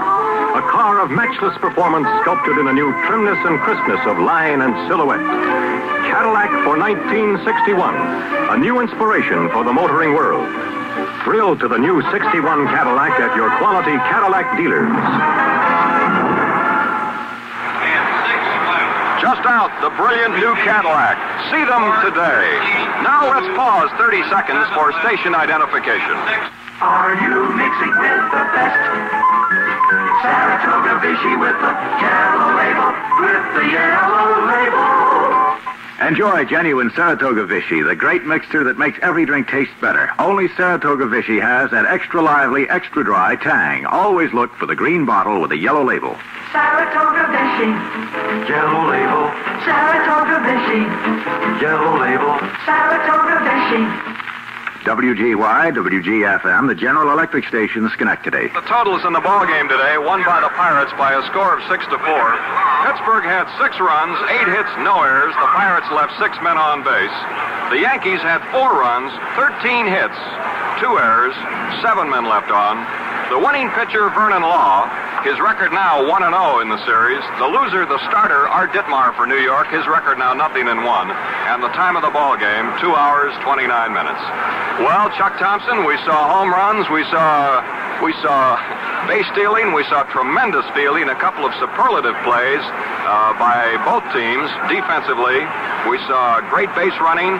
We saw just about everything a series opener could have, and if this sets the pattern for the remainder of the 64 Classic, we're in for some more very enjoyable afternoons. It was a beauty, especially for these rabid Pirate fans here at Forbes Field. Certainly, it goes without saying, Jack, that the capacity crowd here at Forbes Field this afternoon, for the most part, will make their way home in a very happy frame of mind, and as you mentioned, all of the many factors that occurred in this ball game, and we saw just about a little bit of everything. And the only other thing that we might have mentioned, Jack, that I also thought was apparent in this ball game was some pretty fine managing. Particularly, I thought Danny Murtaugh in that crucial 8th inning, or what might have been a very crucial 8th inning, immediately made the move to get Law out of the ball game and bring Elroy Face in. The game got off to a flying start, with Kubek opening the ball game with a single off the bag at third.